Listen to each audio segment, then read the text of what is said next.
The following is brought to you by the Social Suplex Podcast Network. Hey guys, this is Matt Seidel, and you're listening to Keepin' It Strong Style. Yo, this is Rich Latta from One Nation Radio. This is brought to you by the Social Suplex Podcast Network. We present to you the Ace of Podcasts, Keepin' It Strong Style. Let's go. It's the Ace of Podcasts, Keepin' It Strong Style. Covering New Japan, they ready to hold it down. Jeremy Donovan and the young boy Josh. Come and hit a job out and bury all the frauds. From the Tokyo Dome over to the G1. Social Suplex is the network where we can get it done. I'ma chill and let them have it, cause this is just an intro. Keeping the strong style, 6 stars from the get-go, boy. Yeah, from Tampa Bay to the Tokyo Dome, this is Keeping It Strong Style with your hosts, Jeremy Donovan and the young boy Joshua Smith. And thank you for listening. Welcome to Keeping It Strong Style, the ace of podcasts on the Social Suplex Podcast Network. Jeremy Donovan here with the young boy Josh Smith. On today's show, we'll be discussing the second round of the New Japan Cup USA KOPW stipulations, answering your questions, and covering all the latest news in the world of New Japan Pro Wrestling. You can support our show by subscribing to the Social Suplex Podcast Network or to Keeping It Strong Style on the podcast app of your choice and leaving us a rating and review. You can also get all the podcasts and columns over at socialsuplex.com. Check out our Pro Wrestling Tees store, ProWrestlingTees.com/socialsuplex. That's where you can get your official Keeping It Strong Style t-shirt.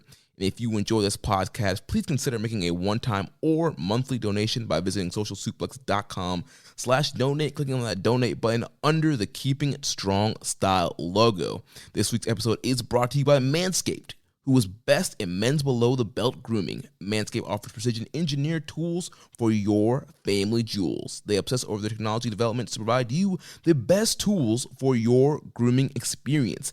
Get 20% off and free shipping with the code SUPLEX at manscaped.com. That's 20% off with free shipping at manscaped.com and use our promo code SUPLEX. And we also have a special little thing we're doing here for you listeners. The first 5 listeners that purchase Manscaped using our code SUPLEX and email us a proof of purchase at socialsuplex@gmail.com, you will get all out courtesy of the Social Suplex Podcast Network. Full concept. There's a Manscaped, great brand. They're sponsoring a lot of different entertainment, brands and podcasts and things of that nature. I mean, you hear about them, you see it all the time.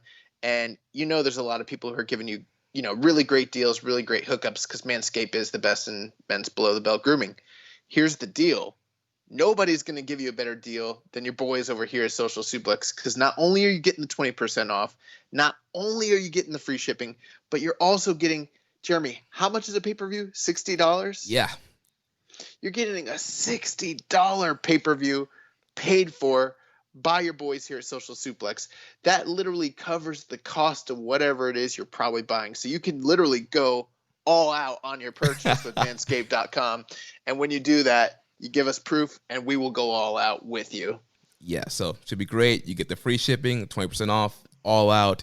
And, we talk about the Lawnmower 3.0. It doesn't have to be Lawnmower 3.0. You can purchase anything. Just use our code SUPLEX at checkout and email us socialsuplex@gmail.com.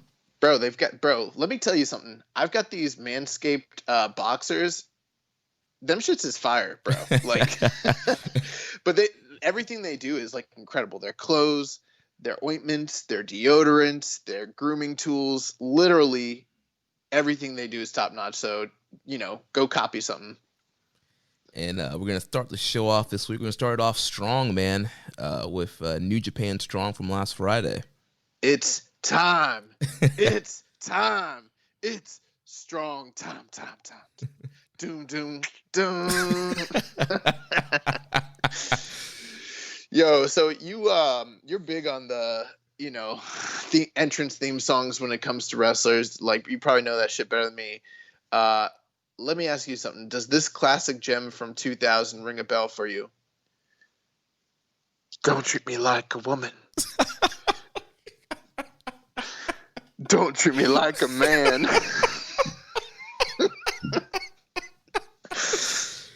Don't treat me like you know me.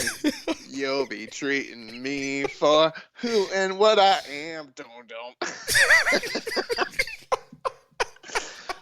Bro. Oh my gosh. There is no wrestler's theme song that has ever gotten more stuck in my head than China's theme song from like 1999, 2000. Like, I used to think about it, be like, all right, like, I don't want to get too political. All I want to say is, I'm not supposed to treat you like a woman. I'm not supposed to treat you like a man. I'm supposed to treat you not like I know you, but for who and what you are. But how can I figure what that is without getting to know you? I have to treat you like I know you. This is full of it's got a lot of hypocrisy there. Like, I'm just trying to be friends with China, you know. All I can think about is her firing off, the cannons in the entrance. Bro, she used to come out with she came out with the cannons. That was like one of the most fire entrances ever.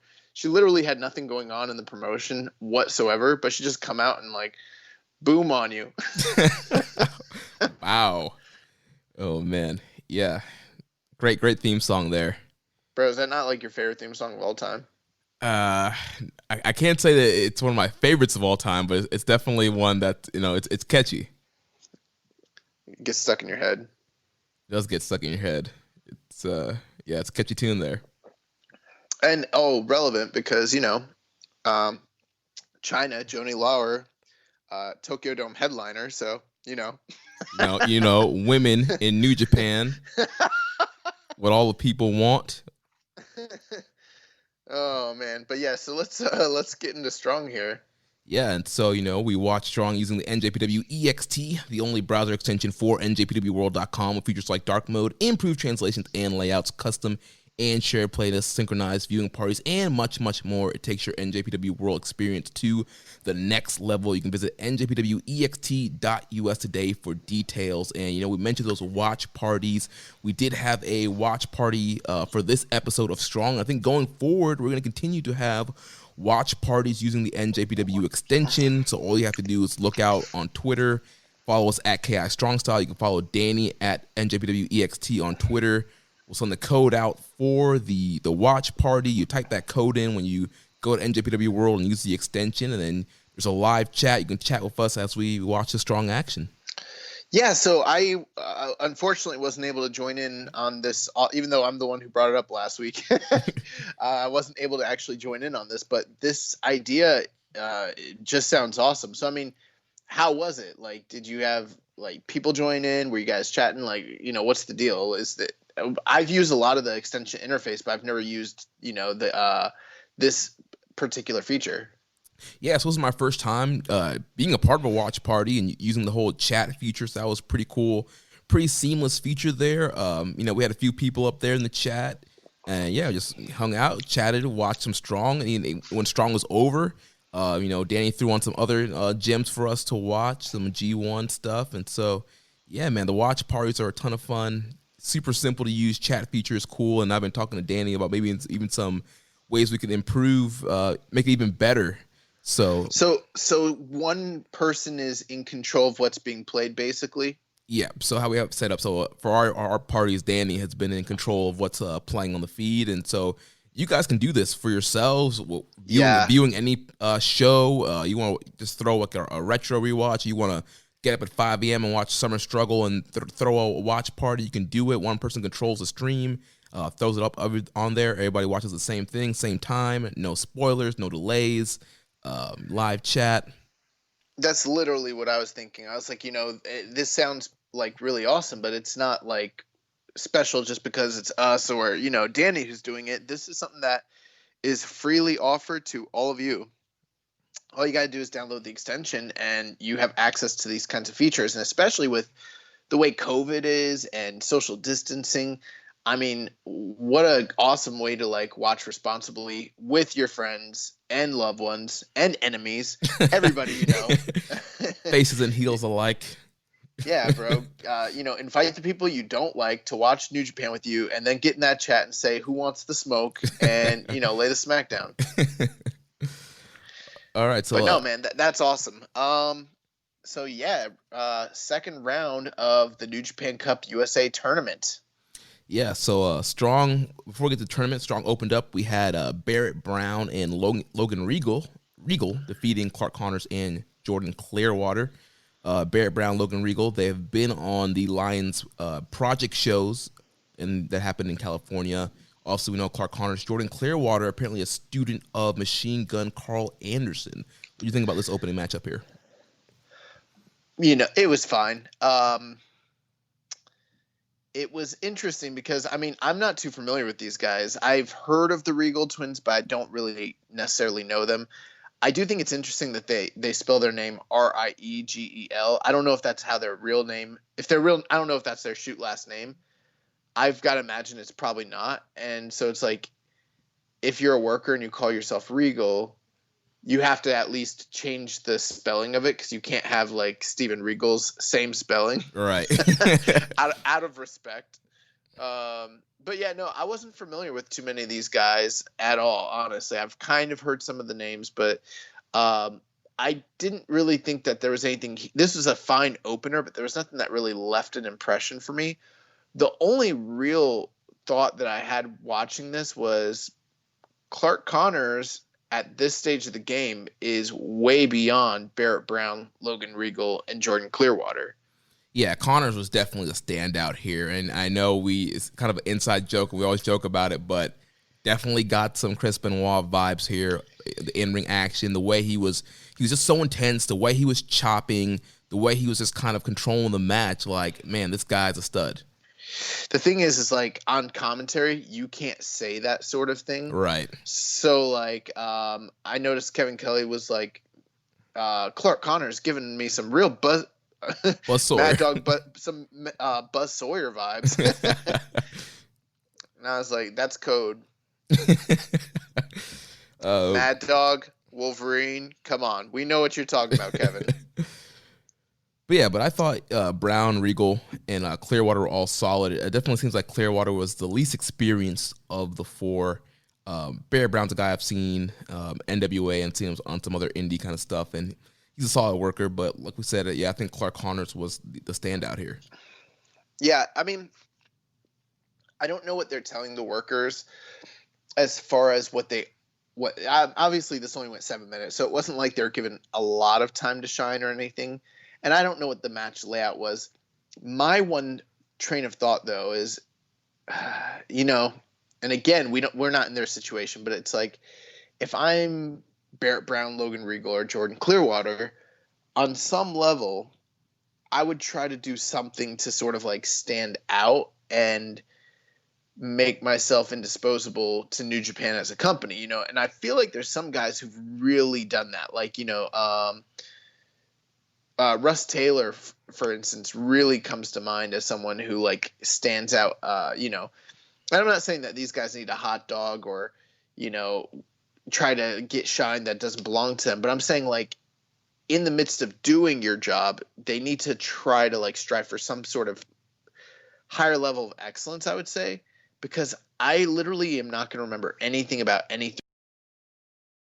When I look back on this, I always just think Clark Connors looked good. Yeah. And there is an argument you could say like, well, these guys made him look good, but it's like, I guess, but it's like Clark looks good against everybody. So it's not just that, you know what I mean? Yeah. That's my only one real critique. There's nothing really to critique here. It was a fine match. I was surprised that Clark Connors' team lost. Yeah, that was surprising because, considering, Clark is pretty much the only quote-unquote contracted guy in the dojo. And we've seen the past Young Lions go over some of these, independent guys that they bring in the past. Right. So I kind of thought that was starting to set a precedent to some level that like, hey, some of these lower level indie guys might it's sort of similar to the situation we saw with like the old Lions break shows, Right. The Young Lions were kind of able to beat some of those younger, less experienced type of people that they brought onto those shows, or even some of the older veterans. So, right. But I don't know. Maybe they haven't really set up. Maybe they're just trying to keep it unpredictable here. Right. Well, Connors didn't get pinned though here, so that's interesting. They did protect him in there. Clearwater was the one that got pinned. And one thing I was thinking, doesn't it kind of seem like Clark Connors has been on the losing end of quite a few matches? Is that part of a story that's ongoing? Maybe. Yeah, I think it might play into the whole, Fredericks being the first one to graduate, and Connors is supposed to be the captain of the class and the head of the class, and him struggling to catch up with Fredericks kind of thing. That's something I noticed, and I was kind of thinking the same thing too. So yeah, definitely. So moving on to the next match, we had Blake Christian, Mysterioso, and PJ Black defeat ACH, Alex Zane, and the great TJP. Please stop calling him the great TJP. Yeah, man. Match of the night. Match of the show so far. Like, this is officially the greatest New Japan strong match in the history of New Japan. It is already. Yeah. It's the greatest strong match they've ever had. Yeah, and we had a question here from Rambo and Slam Pig. How great was it to see ACH back in action for New Japan? I hope once international travel is possible again that we get to see him become a regular on the tours in Japan. But in the meantime, I can't wait to see what he does on NJPW Strong. Yeah, very excited. I enjoyed seeing everybody here, but ACH kind of holds a special place in my heart. I think for you too, Jeremy. I mean, been watching him for years, seeing him in Ring of Honor, seeing him in PWG, different indies. We saw him and Brody King have a killer match all in weekend at AAW. Yeah. And then once he left, he wasn't working Japan anymore. And obviously all the moments, just watch him work in like the Best Super Juniors and the Super Tag League and stuff like that, So, I mean, a lot of, experiences being kind of like exposed to ACH and big fans of his. And then when he was in NXT, he was all over the Largo Loop. And we got to see some really incredible encounters with him just like for $7 a pop, which was pretty cool. But, that whole thing obviously didn't work out. Yeah. And we kind of wondered and speculated about where he might end up. And we always sort of hoped and figured that the doors would be open for some sort of return to New Japan at some point. And, the day has finally come. And, the prodigal son has returned. And it's pretty great. Yeah, it's awesome. You mentioned the Largo Loop. I'll never forget the night in Largo where he was going by Albert Hardy Jr. in NXT, and we were singing, the Zack Sabre Jr. Albert Hardy Jr. and had the whole Minrig Hall rocking to that. Yeah, he loved that. It was that was pretty funny. And then we were actually like chanting ACH still for a while, and like there's one night where he was like, shh. Yeah. And he just like calmed us down. He's like, "You're gonna get me in trouble. Like, stop calling me that." Yeah. Which is cool. But yeah, man. I mean, he looked phenomenal here, and that's no lie. Everybody in this match looked really, really good. But I mean, there are levels to everything, and it's like TJP and ACH both are kind of like the more seasoned guys. They just like, and I know PJ Black's there and things like that, and all these other guys have experience, but like you could tell a difference in skill level and smoothness, fluidity, timing. Like ACH and TJP are like on honestly a whole different level. But everybody here, I mean, this felt almost like a mini PWG match, literally. It did, yeah. I mean, this was Rich Latta's Pro Wrestling written all over it. These guys were working super fast, flying and flipping all over the place. I mean, you have Alex Zane doing shooting star knees to the back of somebody that's bent over. We've seen him in Tampa do that move, and that's one of his kind of signatures all over the place. So that was awesome. And he has all the flips, PJ Black doing 450s. ACH, his hot tag or his dive, where he was just like diving all over the place was great. Yeah, these guys were just working super fast.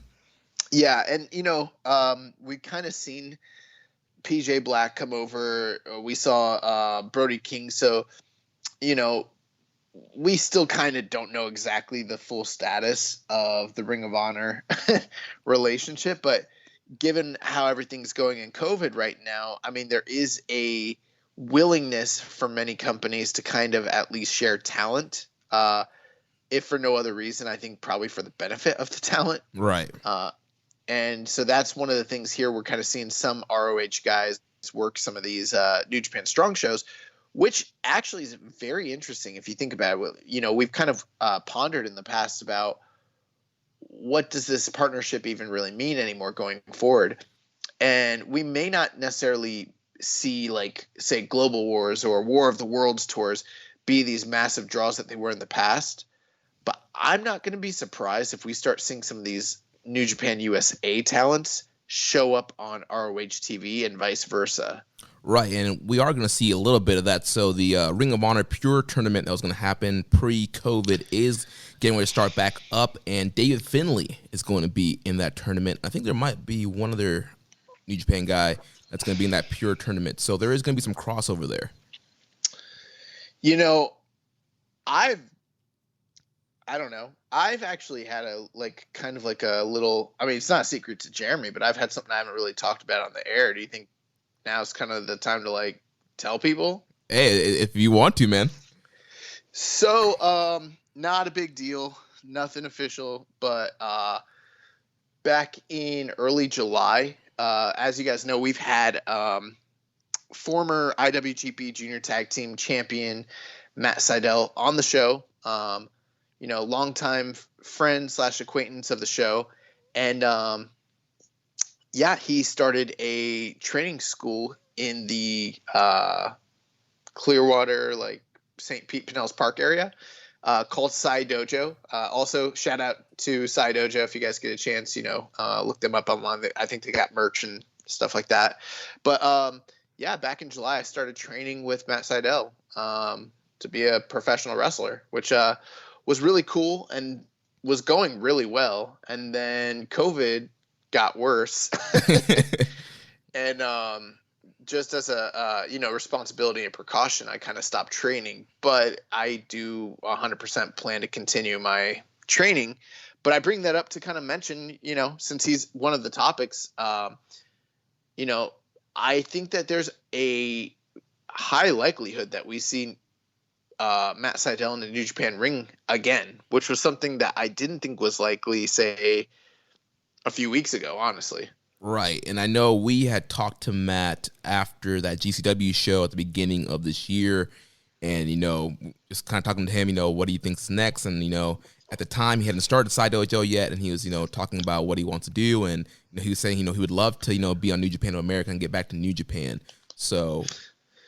Yeah, so I mean, I think that they made the announcement this past week or so, maybe it was a week or two ago, that he is like an official signee with the company. He's going to be in the ROH Pure tournament, which I think he's got to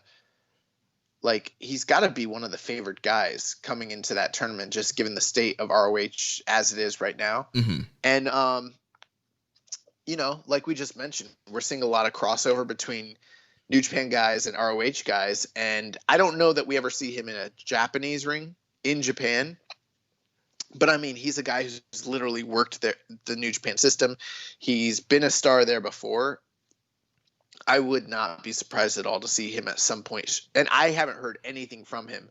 The only real connection that I've had is, like, I've met a couple wrestlers at the dojo, which has been pretty cool. I won't name any names or anything like that, but I think that there is a really good likelihood and possibility of him, you know, working for New Japan on one of these strong shows down the road. Possibly. We'll see. Yeah, that'd be great. I mean, Matt Sydal is one of these names. He's a guy that's been on WWE TV. He's been on Ring of Honor. He's been on Impact. He's literally been on every pretty much major American promotions TV in the last decade or so. And he's definitely a marketable name that you can put on these shows. And, you know, eventually when we can start running shows again and they start doing some of these maybe strong tapings in other cities, Matt Sydal's a name you could advertise that will, you know, bring some butts in the seats. One thing I was thinking too with the New Japan Strong product, like they don't have a title necessarily. I guess the closest thing to a title is hypothetically the United States Championship, you know, which is currently held by Jon Moxley. So this whole thing is strange. We got MLW guys here. The champion is basically an AEW guy. We've got ROH guys like showing up. Like this is like a smorgasbord kind of, you know? Yeah. And it does somewhat remind me of what was going on when the original Inoki Dojo, you know, kind of existed in the early part of the 2000s. And they also had a similar situation where they sort of partnered up with ROH and even the NWA. And there was a period of time where like the NWA title was the main title of whatever they call, of the LA Dojo or New Japan of USA early 2000s. So I'm wondering if we could see something like that potentially. I'm not saying, for instance, I'm not saying the ROH World Title or even say the new Pure Title would be the title, but I wonder if we might see some title defenses cross over, like a TV title defense or something like that from ROH in the future. And I think that there's probably a good chance of that sort of thing happening, honestly. Yeah, I think that'd be a lot of very interesting, a lot of intrigue behind that. Definitely a way to kind of spice the show up and not having to create, more titles for New Japan, kind of utilizing the partnership there. I also think that they probably should work to get that US title more based within this company or within this side of the company personally. 100% agree. Yeah, I mean, we've talked about for years about how there's too many titles in New Japan. I think that there are some unique challenges presented when they've got their number 1 and number 2 titles tied up together. But regardless of that, they've got so many fallback titles. I don't think they really need the US title in their repertoire. I mean, God knows they haven't had it anyways, and it's been fine. Like Jon Moxley's been pulling it all year. I think that New Japan of USA would probably benefit more by having that sort of like be the featured thing headline. And I also think the nice thing with it too is you could go back to Japan with it when needed. Exactly. Like, for instance, if you remember, like, say, all those ROH world title defenses that used to happen in Japan back in the day. Yeah. They always fell flat. No one really cared because it wasn't an established title there. And the brand was kind of, I mean, they had an awareness of it, but it wasn't like they were fans of, say, Adam Cole, Right. But if you've got a guy like Juice or Kenta or whoever, they can easily show up for a tour with the U.S. title and it be completely fine because that title's been in major, programs and things of that nature in Japan. It's recognizable. It's got a lineage. And I think that it could cross back and forth between the two, countries easily. Right. And it can be one of those things, too, where it's like you have a guy that's challenging that's never competed in Japan. Let's just say Mysterioso. He's never been to Japan. And so his big thing could be like, I want to win this title because I know that as a champion, at some point, I get to go over to Japan. So it can be a wrestler's goal to get that title to kind of be their ticket to get to, the main New Japan shows. Yeah, definitely. Well, anyways, let's talk about this match. So, I mean, you mentioned obviously like there were so many just incredible markout moments, and I couldn't believe my eyes. Like from beginning to end, this was just nonstop, high octane action. Kind of reminded me also of like early 2000s TNA, like the X Division stuff. Yeah, mm-hmm. Had a lot of that feel. Just. This year is one of those years where, given the current climate and situation, we haven't had a lot of what I would call great junior matches. And I could probably say, aside from maybe Mysterioso, and I don't know, I'm going to guess they probably consider him a quote-unquote junior. Right. This might be like one of the first great junior matches we've had since like February. Yeah. And it's a sub 8-minute 6-man tag. It's kind of crazy, but yeah, I mean, this match was great. I really, really, really enjoyed it. I thought Blake Christian and Alex Zane, we've seen Alex Zane before, but those are two guys, as you mentioned last week, that kind of are one of those high-profile indie style matches that they can like tour the country with. Mm-hmm. And we saw the familiarity with those two guys. Mysterioso Jr. was in his element. PJ Black, just great. I thought everybody here just really, really, really shined.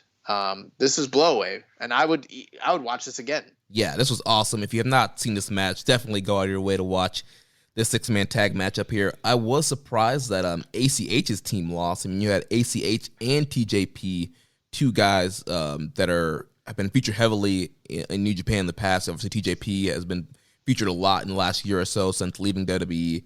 On the other side, you have Mysterioso as kind of the only quote-unquote New Japan veteran, and you had PJ Black and Blake Christian making their debuts here. Yeah, I mean, that's true. I don't know. I mean, it didn't I feel like because Alex Zane's the one who took the pinfall, it didn't really matter. Right. But I mean, just a fantastic showing from everybody there. This is kind of what I was talking about in the first match. I don't remember anything about Logan Regal, Barrett Brown, or Jordan Clearwater personally, but I remember distinct individual moments and performances from Blake Christian, from Alex Zane, from Mysterioso, and PJ Black, who I've got, varying levels and degrees of awareness and familiarity with some of these guys, but some of them I'm like Blake Christian I've never seen before. Alex Zane I've only seen in gifts and a couple New Japan matches. Mysterioso Jr., someone who I thought had talent, but I was never super impressed with personally. They all really ruled in this match. Like, they shined here. And I think that if they keep doing this style match in New Japan Strong, it's something that can really be attractive long term. My one gripe is I just wish that there had been a crowd here, because if there'd been a crowd, they would have been freaking out. Oh, yeah, they would have lost their minds. The roof would have been blown off the place, and this match would have been way more over than it is right now. But yeah, that, and I think that a lot less people are aware of New Japan Strong than even New Japan as a whole. Right. Which already is a niche product. So one thing I'm going to ask everyone who's listening, if you are a diehard fan of New Japan Pro Wrestling, which I'm assuming you are because you're listening to our podcast, you need to be telling your friends, your kind of like people that you know in pro wrestling, and point them to this match specifically. Be like, yo, New Japan's running strong. You got to see this 6-man. It's fucking awesome. And trust me, you're going to look like the smart wrestling fan out of your friends if you point them to this match, because a lot of people didn't see it and they need to see this shit. Yeah, definitely recommended watch ASAP. Like I mentioned, the team of Blake Christian, Mysterioso, and PJ Black got the win here. PJ Black did a springboard 450 on Alex Zane to get the win for his team up. And I'm looking forward to seeing, all 6 of these guys back, and hopefully we'll get some one-on-one actions with some of these pairings here. One last thing I want to say about this. We see a lot of house style, quote unquote, tag matches in New Japan. And while that house style is really great, and there are certain tropes and, patterns and things that we see in New Japan, they usually they're like pizza. It's always good. Even if it's not the best, it's always good. That's kind of the deal with tag team wrestling in New Japan specifically. It's always very formulaic, but it's always entertaining. Very rarely do we see something that kind of like breaks off entirely from the pack. And when we do, it's usually either going to be some sort of hard-hitting Hoss Strong style fight, that kind of goes to a different level. Or we see like those famous matchups of like big stars, like the Bucks against Kenny and Ibushi, or like the matches with like Suzuki and Zack Sabre Jr. Mm-hmm. And those matches kind of have their own feel. I can't remember the last time I saw any tag match, whether it was a 6-man or much less, that was this style, which was like high octane, crazy, juniors just flying around. I think literally since the Bucks have left, we haven't had anything like this. Even though they've got a quote unquote junior division. I mean, it's not like the days of like Forever Hooligans and Red Dragon, Roppongi Vice, and all that stuff. We don't have that going on. It's been a long time. This felt more like either PWG or Dragon Gate than anything else. And so I would love for them to implement more of this in New Japan Pro Wrestling. And I know I'm not always the flip guy. I know like Jeremy likes that stuff more than I do, but I mean, you have to have your matches like this, when you want to point someone towards wrestling in New Japan and things of that nature, it's nice to have an Osprey, Ricochet in the back of your pocket that you can point to. And this 6-man tag is one of those things where it's like, someone doesn't know New Japan, you point them to this, they're going to love it. Yeah, so I want to see more Blake Christian, more Alex Zane, obviously more ACH, more PJ Black. Also, we'll see TJP and Mysterioso more. But yeah, definitely want to see these guys more. And I feel like those names, those guys that are not currently signed, actually we really don't know what their status is, but these are guys. We don't know anything.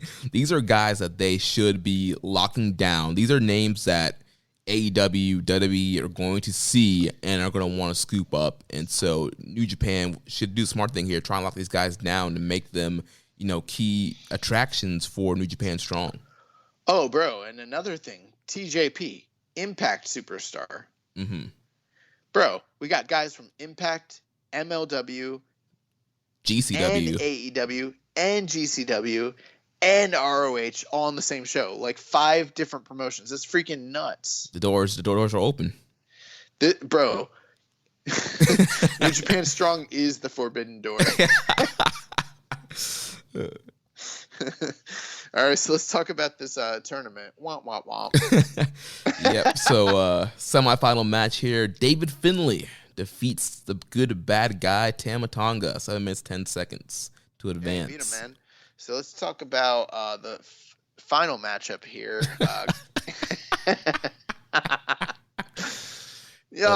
Man, I was thinking about it while I was watching this match, and I thought to myself, you know what? I think Tama's going to lose. And then I started thinking about last week's episode, and I was like, I spent a lot of time hypothesizing and speculating about the inner workings of Bullet Club and how this is all going to play out. Tama versus Kenta, Jay White's Bullet Club versus Evil's Bullet Club, Civil War. Oh, man, just so much nuance. And then I started thinking about it. I was like, Dave Finlay's going to win. Kenta's going to win. This is bullshit. And I started thinking about it, and I knew that that's what was going to happen. And I was like, I don't regret us spending so much time on that. But why didn't we talk more last week about Dave Finlay winning? Because it's like thinking about it afterwards in hindsight, it seems so obvious. Yeah, I don't know. Like Dave Finlay, don't get me wrong, guy's a solid worker, but he's just so bland to me. He's just so bleh. It's not really much exciting about him, and whenever they try and do something with him, it's it just comes off flat. And there's a lot of people saying, well, now's his chance. Give him a shot. Give him his turn. It's dude, they had a shot when he came back from injury, and they had this man get squashed by the Murder Hawk monster, Lance Archer. Yup. Preach, Jeremy. It's what do we talk about it? You got Tama Tonga, who's former IWGP Tag Champ, one of the top guys in New Japan. Has been in New Japan for a while. It just felt like something I don't know. It just felt like it was his time to do something with Tama Tonga over David Finlay. Here's the thing. Looking at it on paper, if you're just going by the typical quote-unquote Gato style booking, Dave Finlay against Kenta seemed like a pretty likely, given where we were at last week, seems like a pretty likely final. But I think part of the reason we didn't want to talk about it is just because that's boring. Because Dave Finlay has, and I will gladly eat my words and look stupid if I'm wrong about this, but I'm telling you right now, he's got no chance. That's what he's got. No chance in hell, bro. He has no chance of winning this thing. And even if he did, he's not beating Jon Moxley or whoever it is that ends up being the guy he faces for the U.S. title. Dave Finlay's not winning this U.S. belt. Not right now. And if he does, if Dave Finlay were to win it, then New Japan is going down the whole, they're going in the shitter because there's been no good build. This tournament itself is not a good build. Trust me. I know you can build people in a tournament, but this ain't the way. Getting a win over Chase and getting a win over Tama is not it, Chief. Right. And especially this match looks like nothing special. 7 minutes, 10 seconds, and it just felt like a standard match. You could have slapped this on the opening of a Corkin Hall show. Yeah. Just subpar, nothing memorable at this match. They follow this, the banger 6-man tag, and then they come out here, and it's just it's kind of a standard, just kind of blah, just kind of there. Yeah, and here's one of the things with Lions Break Collision. What I liked about it was that it was typically 2 matches, and we're in and out. This is an hour show, and they put 4 matches on it, and they were, aside from the main event, shorter. And I guess there's nothing wrong with that, but I don't know that I'm a big fan of it, to be honest with you. I would prefer if they had done, say, the tag matches 1 week and then the tournament matches another week and given them all more time. Yeah. That's actually what I thought they were doing. I was confused when I realized that all 4 matches were on the same show. I was like, that's an hour show. It's not a lot of time. It's fine, but it's like you know what you're getting at that point. And that's the thing. Dave Finlay, you hit it right on the nail right on the head when you mentioned it. He seemed like he was ready for a push. He was hot. He was rehabbed. And he came back from his injury, and they used it to build a guy who's in AEW now. Also, I see a lot of complaining online about like the Elite leaving for AEW, but I don't see anyone complaining online about Murder Hawk Monster, doing what's best for his family going over there. I think people should come with the same energy. If they want to, they want to go at the Bucks and go at Kenny and Hangman like that. Why don't you guys go for Lance Archer the same way? Or how about just like leave the whole thing alone? It's fine. Right. But I do think that was maybe ill. I don't know if they should have invested so much in Lance Archer if they weren't going to sign him to a contract. And instead they burned one of their guys who is literally a dojo boy. And now here we are.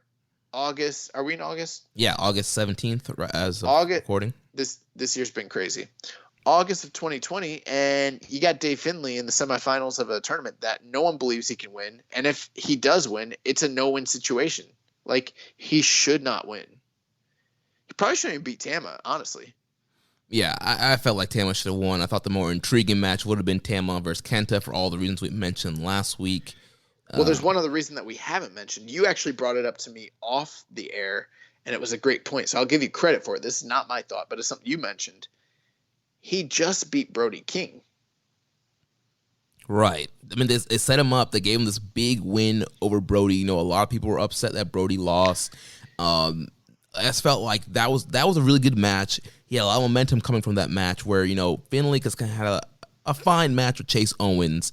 And then to come in here again and just have another fine match. I just felt like this was the time to kind of elevate Tama Tonga. All the interviews of him wanting to be talking about being singles, and especially with them being stuck in the U.S. right now, there's no tag titles for God to go after. So I think it would have been a better booking decision to go with Tama. Yeah, I think that would be the more intriguing thing. I mean, I'll hold off. Ultimately, I'm going to hold off about criticisms because we don't know entirely what way they're going to go, but I would have enjoyed the intrigue of what is an all Bullet Club final look like, even right. if it's just for a tournament like this. But now that I know that it's Dave Finlay, and you know what? We like Dave Finlay. We've always liked Dave Finlay, but they jobbed him out so many times that it's like, how can I care or believe in him until they've rehabbed him? And this tournament's not enough to rehab him. If they really want to rehab him, they need to do more than just this. You know what I mean? Right. But yeah, so I mean, like you said, nothing match. There's nothing bad about it. I don't even know if I could actually literally go 3 stars. And it wasn't a bad match. There's nothing wrong with it. But I mean, it was 7 minutes. It was definitely picked up a win. It was an average match that did not maximize the minutes. You look at the previous match, the trios match, they literally maximized every minute they had and created several memorable, giftable moments. And here it was just standard. I would also say last week that someone mentioned like Brody King getting buried. Now, while I won't say Brody King was buried, I think it's a more troubling loss since the guy that beat him convincingly and clean just lost to Dave Finlay, who's a no-hoper in this tournament. Right. And I got to call spade a spade. That is what he is. He's no-hoper. Yeah. So, yeah. If I'm Brody King, I'm not necessarily – I mean, I don't know. I don't know how much of he is a mark for his like booking, but I wouldn't be happy about those various decisions about how they booked this out. Yeah. So let's talk about the finals. Well, we had a question here from Highest Fly Flow in Discord. He says, "Have you guys seen Handsome Scoodward? Tama looks just like him." Tama looks unsettling to me.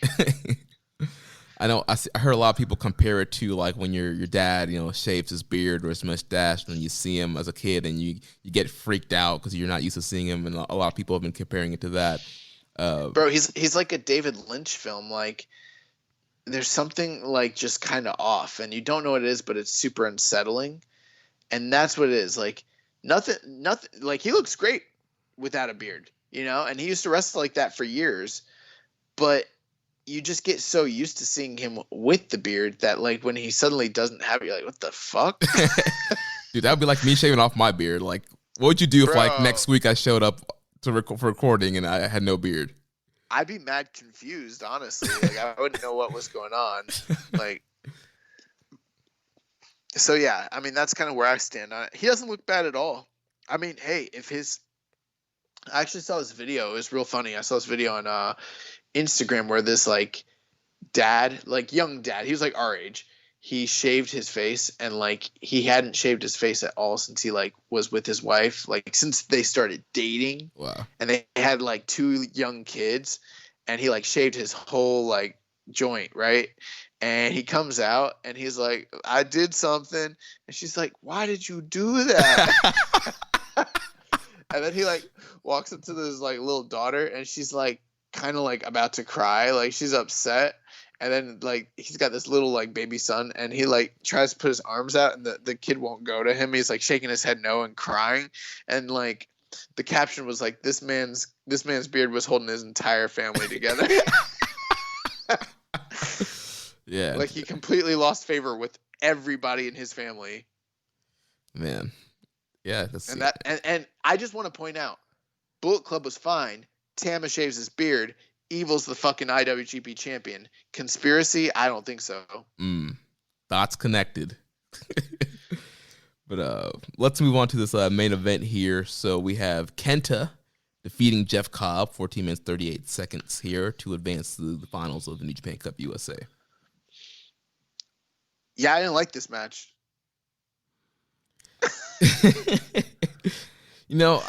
I thought it was fun.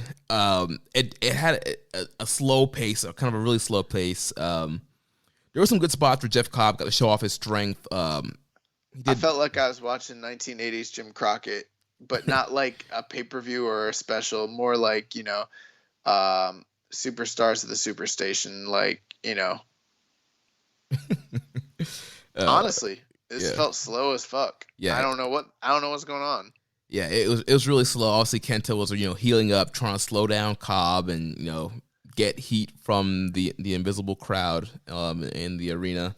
I thought Cobb looked good here. He had a lot of good strength spots. He did the AJ Styles dropkick spot, which is pretty impressive for a guy his size. And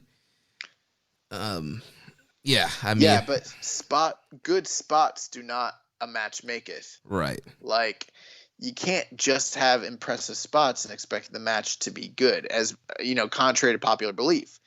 And yeah, Jeff Cobb is an athlete, and he is really a great wrestler. It's okay, I've got some hot takes here this week. Here's a hot take. Matanza Cueto is better than Jeff Cobb. He had better matches with better stories. And like, I feel like Matanza Cueto versus Kenta would be a banger. Here's another hot take. I think James and Rich might have been right about Kenta / Hideo Itami back in 2013, and I was unwilling to admit it. Shout out to Rich and James. That he's washed? Yes. I mean, okay. But I mean, what about his G1 last summer? Yeah. So I was about to bring up, like, obviously I'm being a little like hyperbolic for comedic effect, but like it's very clear Kenta's not what he was years ago. And like, I know we always say that, but like, I used to think like, well, you put him in the right environment, the right workers, right situation, yada, yada. But nah, man, I don't know. Like, him and Jeff Cobb should have had at least a good match. I honestly, like, I guess you could call this quote unquote good, but at 14 minutes in the main event, I know it's empty arena. I know it's taped show, but like, come on, dude. You're supposed to be like 2 of the best wrestlers in the world. Supposed to mean something. And this didn't feel like it meant shit to me, honestly. This is boring. Yeah, I mean, I thought it was a good match. I think the problem here was the story of the match with Kenta trying to avoid Cobb, trying to avoid the power, trying to, kind of weasel his way around the match. Obviously, I think in the previous match, in the Carl Fredericks match, he was wrestling more of a Kenta style where he was very aggressive. He knew he could beat Carl, so he was, being very aggressive, being very hard hitting. And here he knew that he couldn't outpower Cobb, and so he was trying to be very sly and sneaky, and it was just so weird kind of story here.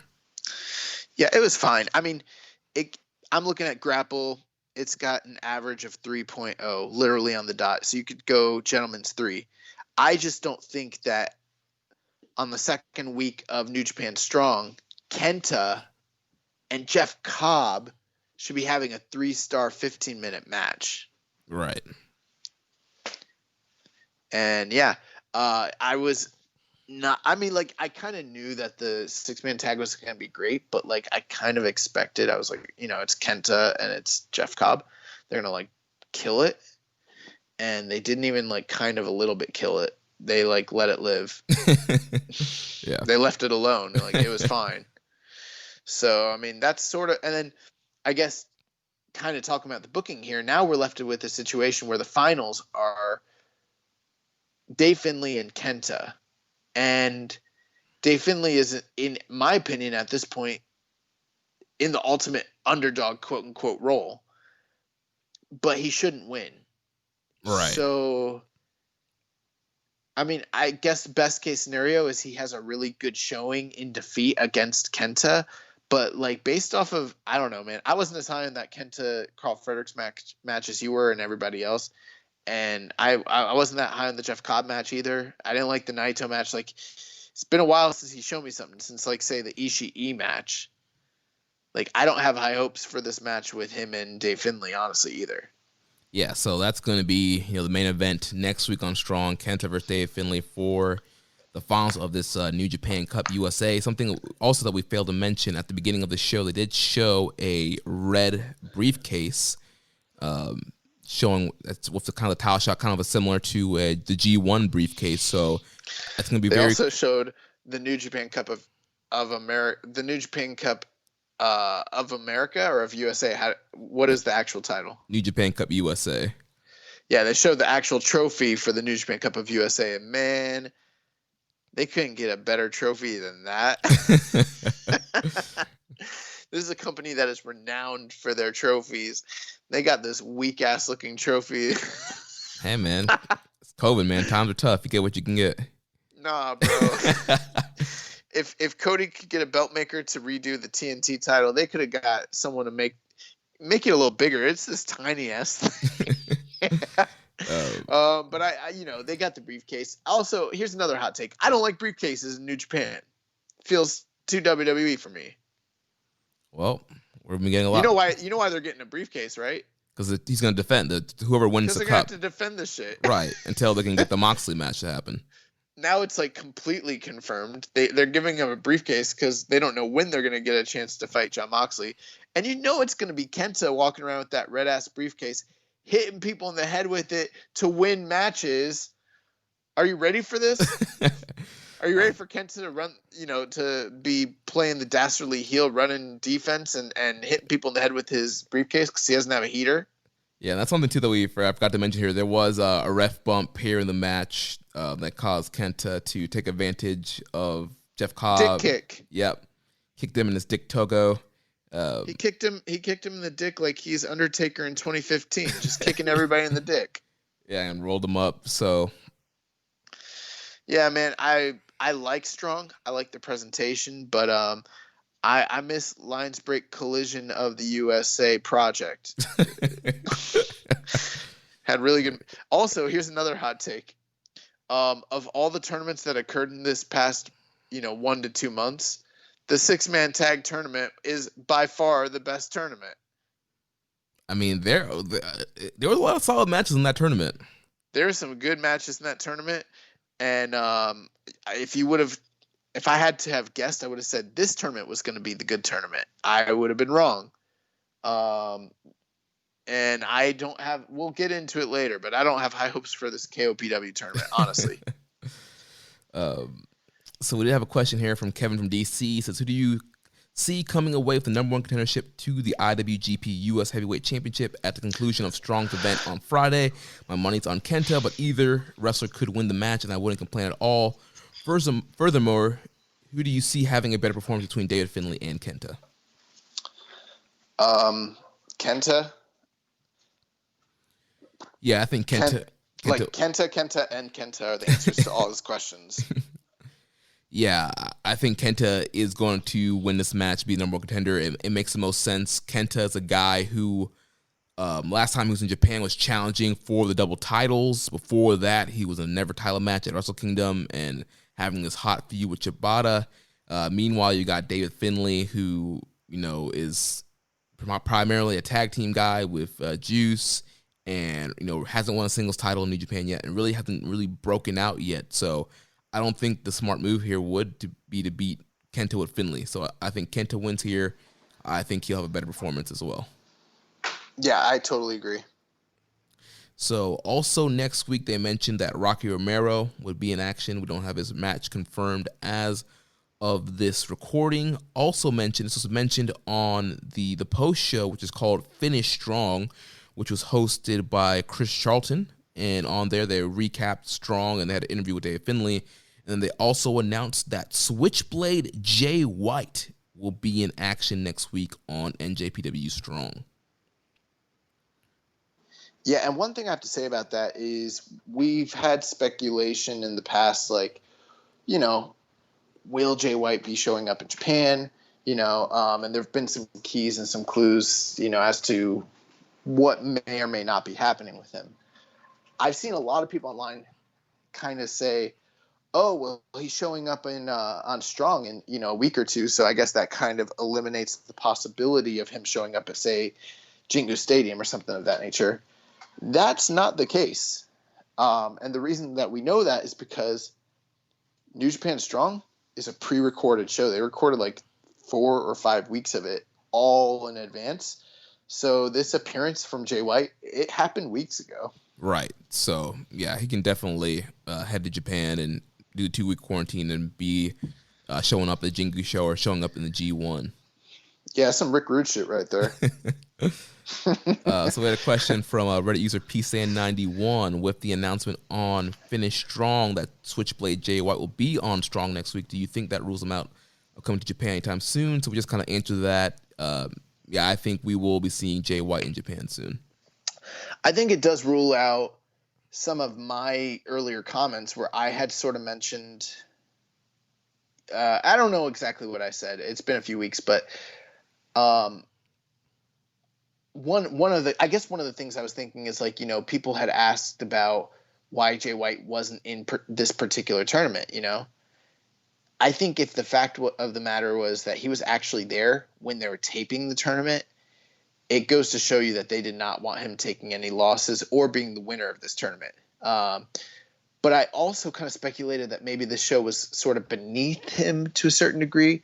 And I think that this actually shows that they're trying their hardest, at least for now, to treat this show with some semblance of credibility. Right. And having him on the show actually does that quite a bit. Yeah, I think, it's one of those things where we don't want to beat this guy. We don't, because if Jay was in the tournament, I'm pretty sure Jay would have just had to have won the whole thing. And clearly that's not the direction they're going with him right now. He's probably going to show up in Jingu. He's probably going to be in G1. They don't want to get him tied up and Strong. So I think we get him a one-time appearance, get him a match, let you know he's still around, and then he's going to pop up in Japan. They don't want to create an entanglement, Jeremy.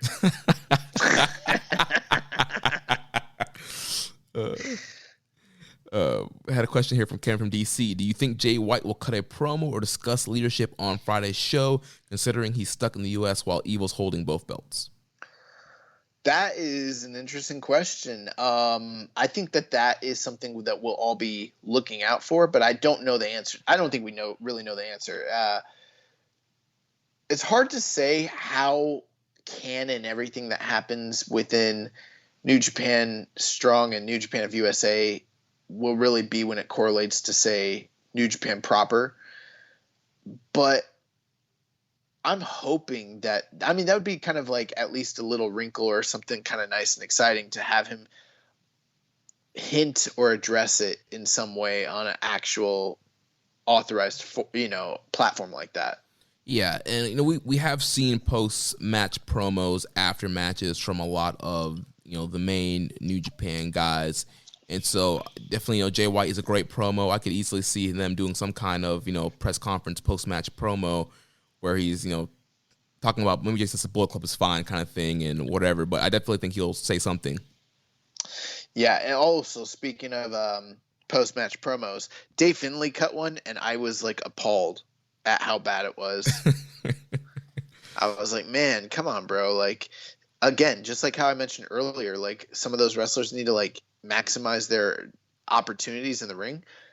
If they're going to give you the mic and give you a big win in this tournament, you need to maximize your moment on the mic. And like, he just cut like the standard baby face.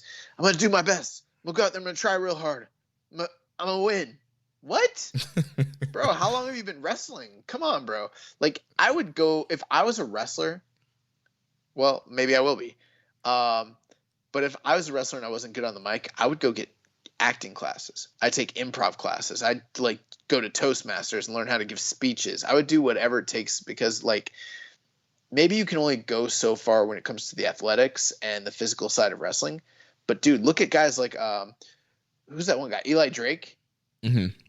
Yeah, he's like okay, but he's phenomenal on the mic, and it really accentuates like everything about him. You know? Right. There's so many guys you can think of that maybe their in-ring wasn't good or just okay, but then they were able to kind of capture you with their personality, with their promos.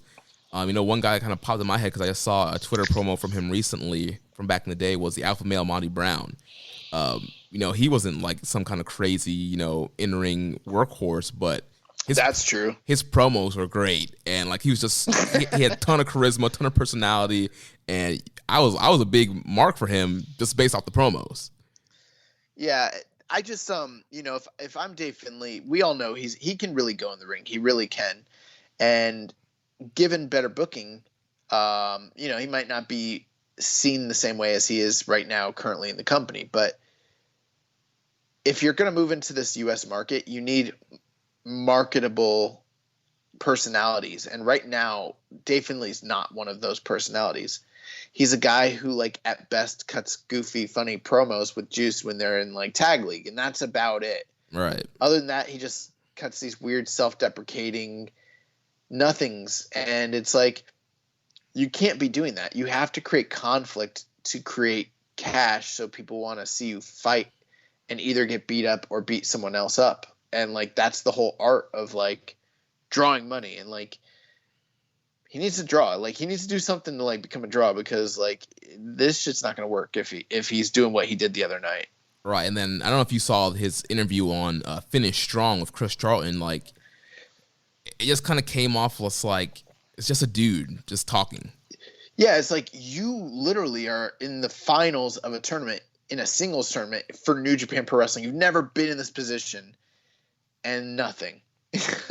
So let me ask you, you mentioned it, Finish Strong. I know people have been talking about it. I'm actually not as caught up to date. So is this a post show on like YouTube, or is it like a podcast? What is it exactly? Yeah, so it's a post show, but it's on YouTube. It's also on NJPW World. Comes up, I believe it's the next day it comes up. And so it's like a little 8-minute show. Chris Charlton's in a studio. He runs down the results of Strong, shows some highlights, and then he brought on David Finlay, did a quick little interview with him, and then after that he announced Jay White coming next week. Okay, cool. Yeah, I'll definitely check that out. I sort of thought it was a bigger commitment than that. That actually sounds pretty doable. Next question here from Reddit user Hawaiian Punch BV. Why is everyone talking about the Wednesday night wars when the real war is on Friday nights? Yeah, SmackDown on Fox versus New Japan Pro Wrestling on their own streaming service. He also asks, is there any indie talents from California that you would like to see get a shot on NJPW Strong? Warhorse. Oh, let's not start this again. No, I actually don't know that many California talents. Like I did back in the day, but a lot of those guys are in the majors now. So I don't have anyone in particular that I can think of. I like Russ Taylor. That's my guy now. Yeah, I can't think of anybody specifically that's California indies. So when I think California indies, I start thinking about like Jungle Boy and Luchasaurus and all these guys are already in AEW. I think of like the guys in SCU. Right. all the guys that were in PWG back in the day, like that's kind of what I think of. So yeah. I mean, Cobb was one of the top guys in the California area, and obviously he's doing things. So, yeah, I can't think of any very specifically California, but if we're just throwing out indie names, AR Fox is a guy that I don't exactly know what's up with him. I know he was on an indie show today, but he's a guy. I don't know I know Evolve contracts, some guys are getting signed by WWE. I don't know what his deal is, but he's a guy that needs to get signed up by somebody. And I think having him kind of in that quick style match that we had with the 6-man tag, having AR Fox in that kind of style of match and utilizing him would be dope. Filthy Tom had been my choice of guys that I thought would really fit in. And I guess technically he hasn't been on this show yet, but I'm hoping they bring him back. Yeah, Filthy Tom would be great going forward. They could bring in Brian Alvarez. Yeah, they could. Yeah, I don't know, man. I mean, the indies are so depleted now. I mean, it's kind of crazy. Yeah, I mean, a lot of the top, quote unquote indie names are pretty much in WWE or AEW right now, or MLW, Ring of Honor. I mean, there's a lot of guys that are signed up. So yeah, I don't really know who you would consider top star. I mean, they're bringing in your Alex Zaynes and Blake Christians already. There's Tony Deppen, who's really good, that can make a splash. I mean, Leo Rush is kind of just chilling out there. Just saying. Yeah, Leo Rush would be another guy to bring in kind of this junior style that they're cultivating there. Our local boys, the OAO, Snoop, Hollywood, and Hunter Law would be great. Well, one interesting name, and they have him featured on the show, but I noticed, I saw this recently where Jeff Cobb had mentioned that he's already signed somewhere, but they haven't made the actual announcement. What does that sound like to you? Because that sounds like AEW to me. I've been trying to figure it out because he said he wants to wait for the company to announce it so that the credit goes to them and nothing goes on him. Is it ROH again? It has to be because if it was AEW, I feel like he wouldn't be doing New Japan Strong. Why wouldn't he? I mean, if he's got we already know based on what they've said in the past that they're gonna, if he had signed with them based on the offer they made previously, he was going to be allowed to do both companies, right? But allowed to wrestle in Japan. It'd be a similar Jon Moxley situation. Maybe he got a better deal in Jon Moxley. We don't know what kind of. I mean, he could be a finesser, bro. You don't know. I mean, ROH. Maybe he liked working ROH. Maybe he's re-signed with them. I don't know. Yeah, because I mean, ROH has been pretty quiet until as of late, what they kind of announced a pure tournament and all this stuff. So maybe ROH is the spot. And I know Cobb's big goal, he wants to keep wrestling in Japan. So obviously, if he's going to stay with any company stateside, Ring of Honor would make the most sense. No, and not necessarily. With AEW, he would be allowed to work Japan. Right. I'm just thinking, I don't know. I just feel like if he was signed already, I guess we don't know what the contract situation is, but I just feel like he wouldn't be on Strong. Or maybe that's why he lost Kenta. That was his last Strong show, maybe. Who knows? Yeah, I'm saying, here's the thing is, they haven't made an announcement about him even being signed. Let's say, hypothetically, he's with AEW. It's not really, quote-unquote, official until they make some sort of, real announcement. Right. Especially if, hypothetically, he had an agreement or an arrangement to make these dates. It's not uncommon for wrestlers to finish out their dates before they show up somewhere. You know what I mean? Right. But then, we're kind of foregoing the other option. What if he's signed with New Japan and they just haven't announced it yet because they can't bring him to Japan yet because of the situation? But maybe they're going to actually sign him for real. Yeah, that'd be cool. I think Cobb would be a great addition to, the main roster, full-time roster, whatever you want to call it. So, yeah, we'll definitely have to keep up on Cobb watch and see where he ends up landing. Can I give you another hot take? Yeah. I miss Michael Elgin. Oh, boy. You are just trying to get this show buried, aren't you? Why would we get buried? For missing Big Mike? I mean, yeah, he's a terrible person, but newsflash, most of your wrestlers that you like probably are. But I miss the physicality and the style of matches that he wrestled in New Japan. Yeah, despite what he's done outside the ring, Elgin great professional wrestler and definitely somebody that fit in very well in the New Japan style. Moving on to the next question here from Reddit user Viking Pain. He says, who on Strong has caught your attention so far, and who would you like to see get a chance on Strong? I mean, I don't know if anyone's really caught my attention. I mean, the young Lions always look great. I think ACH looked awesome. TJP always looks good. I don't think there's been a breakout guy just yet. The way that maybe say for me, Russ Taylor broke out on the previous show, but we haven't had that yet, but we're only 2 weeks in. So yeah, I mean, also the 6-man was kind of the thing that caught my eye this week. And like we talked about earlier, ACH and TJP are just two guys on a whole another level. And it was just great. We haven't seen the ACH in a while, so I know how great he is, but it was still, still caught me just, that's how good he was in that match and how he just kind of led that match. Yeah, it feels like cheating saying him because we already know he's great. And right. I would have said Tama too, but we know that Tama, when he is called upon to be great, has that in him, and he showed that the other week. But then, the next week it was a whatever match and he lost. So I don't know, man. I think it's a little too early to tell. I think we also got an earlier question about people we'd like to see show up. We kind of speculated about some names, but I don't think we have any definitive people that we'd like to see come over. I'll tell you one thing. I'd like to see some Ring of Honor guys come over. I wouldn't mind seeing Jay Lethal or the Briscoes or something of that nature. Yeah, Jonathan Gresham. Yeah, there's a lot of guys from the Ring of Honor roster that are here just sitting stateside that they could use and mix some things up here. Beer City Bruiser and Brian Melonius. You love the bouncers, don't you? I don't like the bouncers. Rhett Titus. All right, you started up high and now you're just. Is Rhett Titus still with them? I believe he is. I think he's an ROH lifer. Isn't he like one of the dogs? Are they still a tag team? I think they had broken up pre-COVID. They should bring over Vincent. the Fiend Light guy. Okay, I think maybe this is a bad idea now. we don't want to open this door anymore. I feel like Matt going back to ROH is and I made this joke last week, but I'm gonna just make it again. It's like Y2J 2009, save us, Matt Seidel.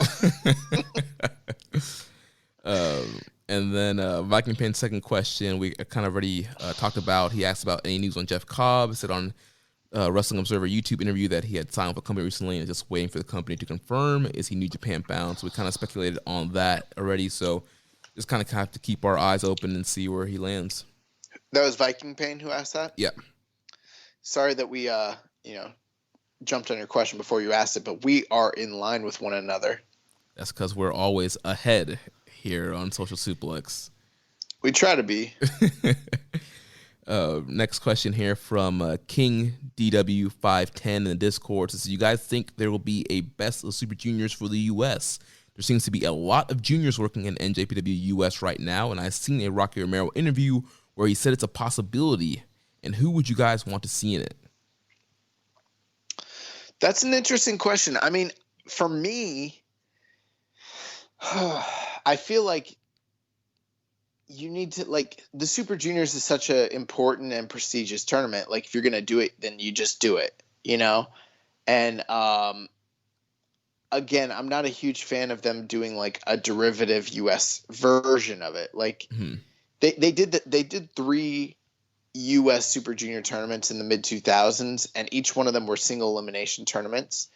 And the winner was supposed to get a berth into the proper Best Super Juniors tournament, but no one who ever won that U.S. tournament actually ended up winning the real tournament. The only guy that came close was Danielson in 02, 03, something like that. Mm-hmm. So I don't know, man. I'm not a huge fan of it, honestly. I said the same thing last week. I'm not opposed to junior tournaments. Don't get me wrong. I'm not.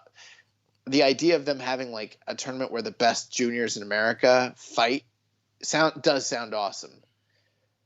But maybe they should just create their own tournament and their own identity here in the U.S. That's what I like. I don't like the idea that they're fighting some sort of juniored, not juniored, but like some sort of like light version of a Japanese tournament with US guys and just slap USA on it. And then that's what it is. Like, do your own shit.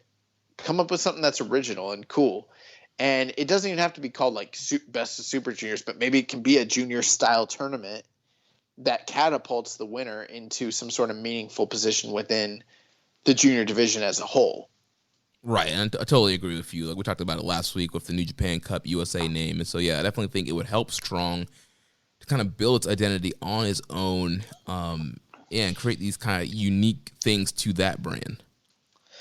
But if we're talking about them doing a junior tournament, whether it's Super Juniors of USA or whatever, I mean, what juniors would you want to see? I think we've kind of like speculated. I mean, I think all 6 of these guys that were on the show could definitely be in it. Right.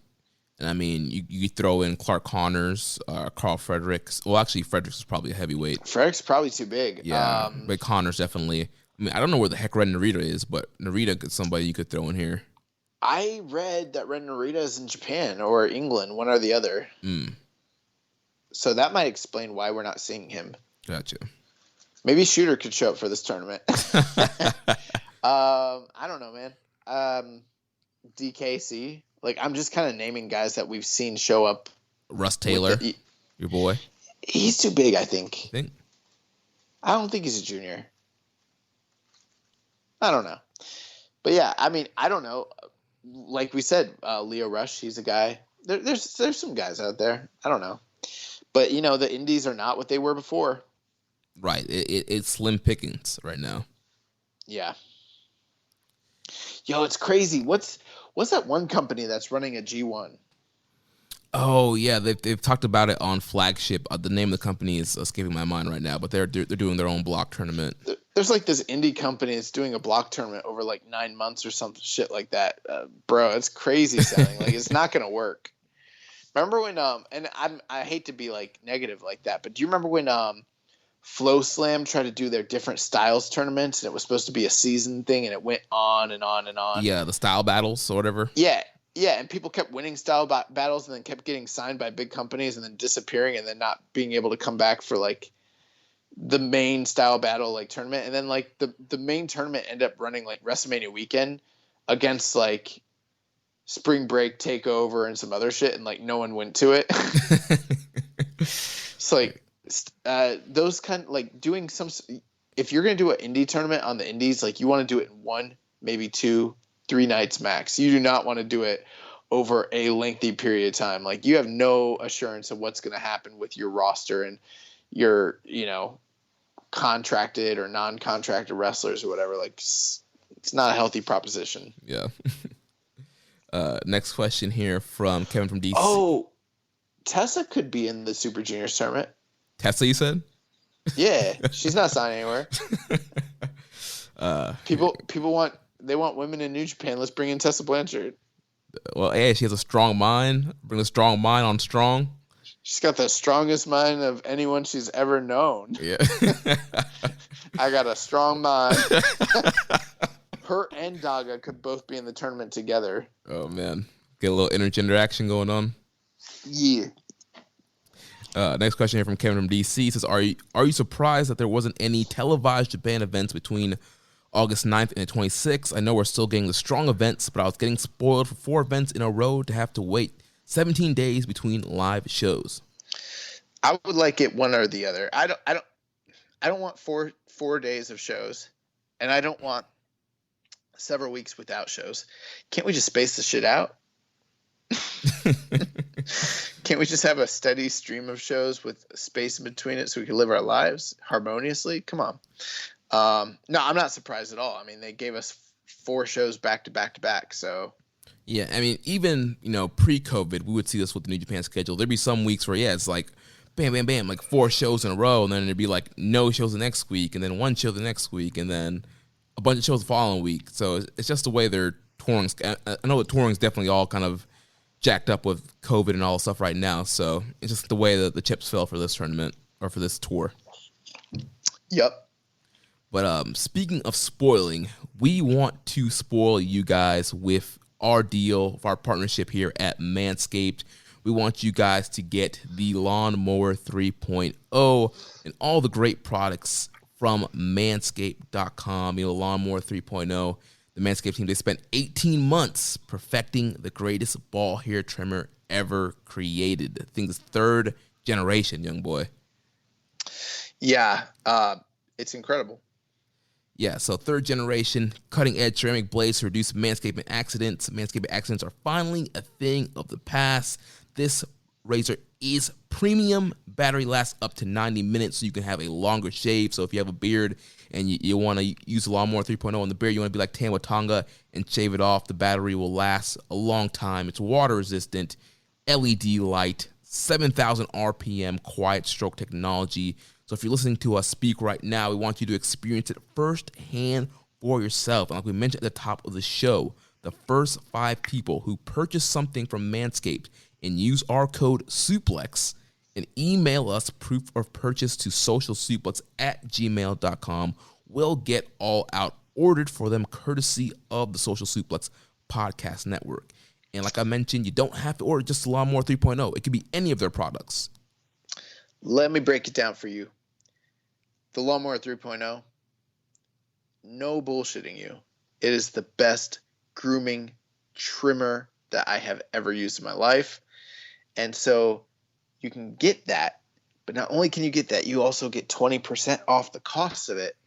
Plus, you get free shipping. Plus, if you're one of those first 5 and you want to act quickly, I'm sure some of you are early birds who are listening to this show as soon as we drop it. And you're hearing this now, and I'm telling you, like, literally, you still want to finish the show, but, like, pause the show now, go place your order, send us the code so we can hook you up with All Out. And, I mean, the math doesn't lie. This is, like, Scott Steiner level math here. Yeah, this is a steal here. It's a deal because you're getting the 20% off and the free shipping, but then we're paying for a $60 pay-per-view for you, which literally is going to cover probably the cost of whatever it was that you bought, which it should be the Lawnmower 3.0, but whatever it is you buy, it's going to get covered. So you're like almost making money here. Do you need to watch All Out? Most likely. Do you also need to trim and groom and take care of yourself down under? Most likely. So do it with our deal and help yourself out. That's right. So manscaped.com, use the code SUPLEX. That's manscaped.com and use our promo code SUPLEX. So now we got to talk about the Summer Struggle shows that are coming up on August 26th and August 27th.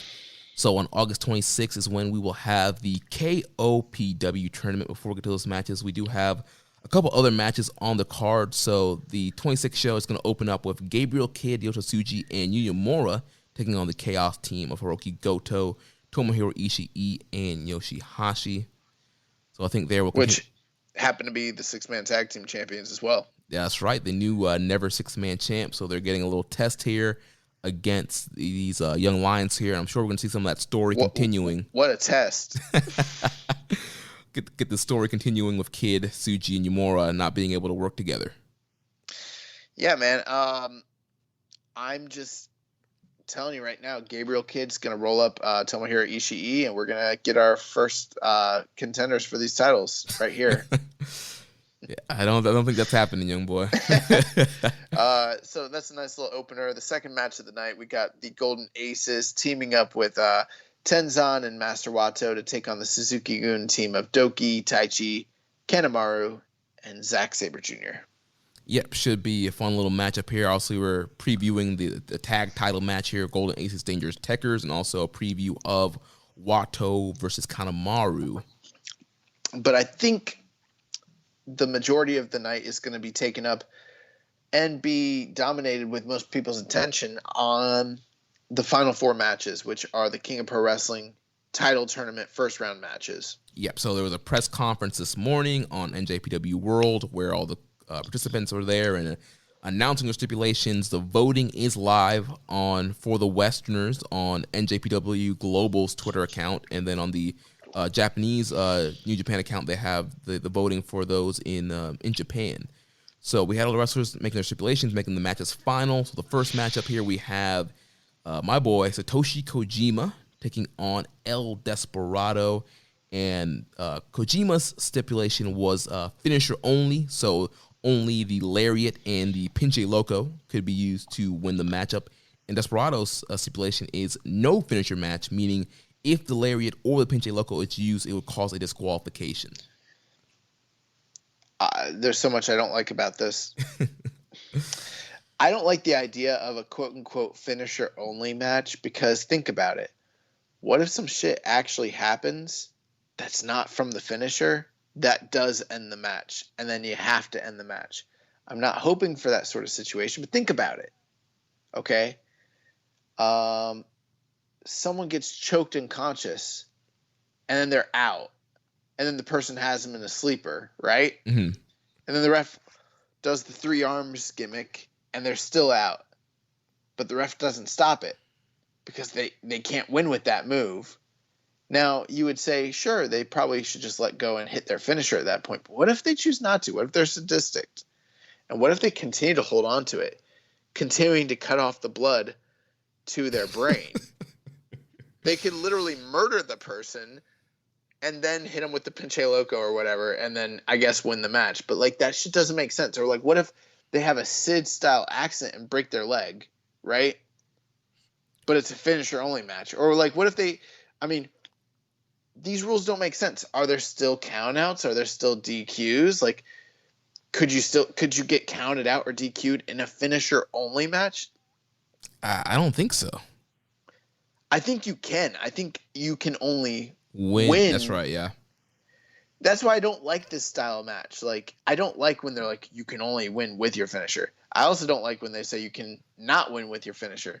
These are 2 of my absolute most detested, stipulations. And again, I'm going to point out the fact that these are just very minor derivatives of a standard style match to begin with. Right, and it's kind of like I was saying a few weeks ago what I predicted. I felt like for Cork and Hall shows, when we see KOPW, it's going to be these kind of matches that are just derivatives of a regular match. And then when we get to a Power Struggle or King of Pro Wrestling, that's when you're going to have a cage, a ladder, or eye for an eye, whatever it's going to be. They need to just not do it. If they're not going to do it, don't do it.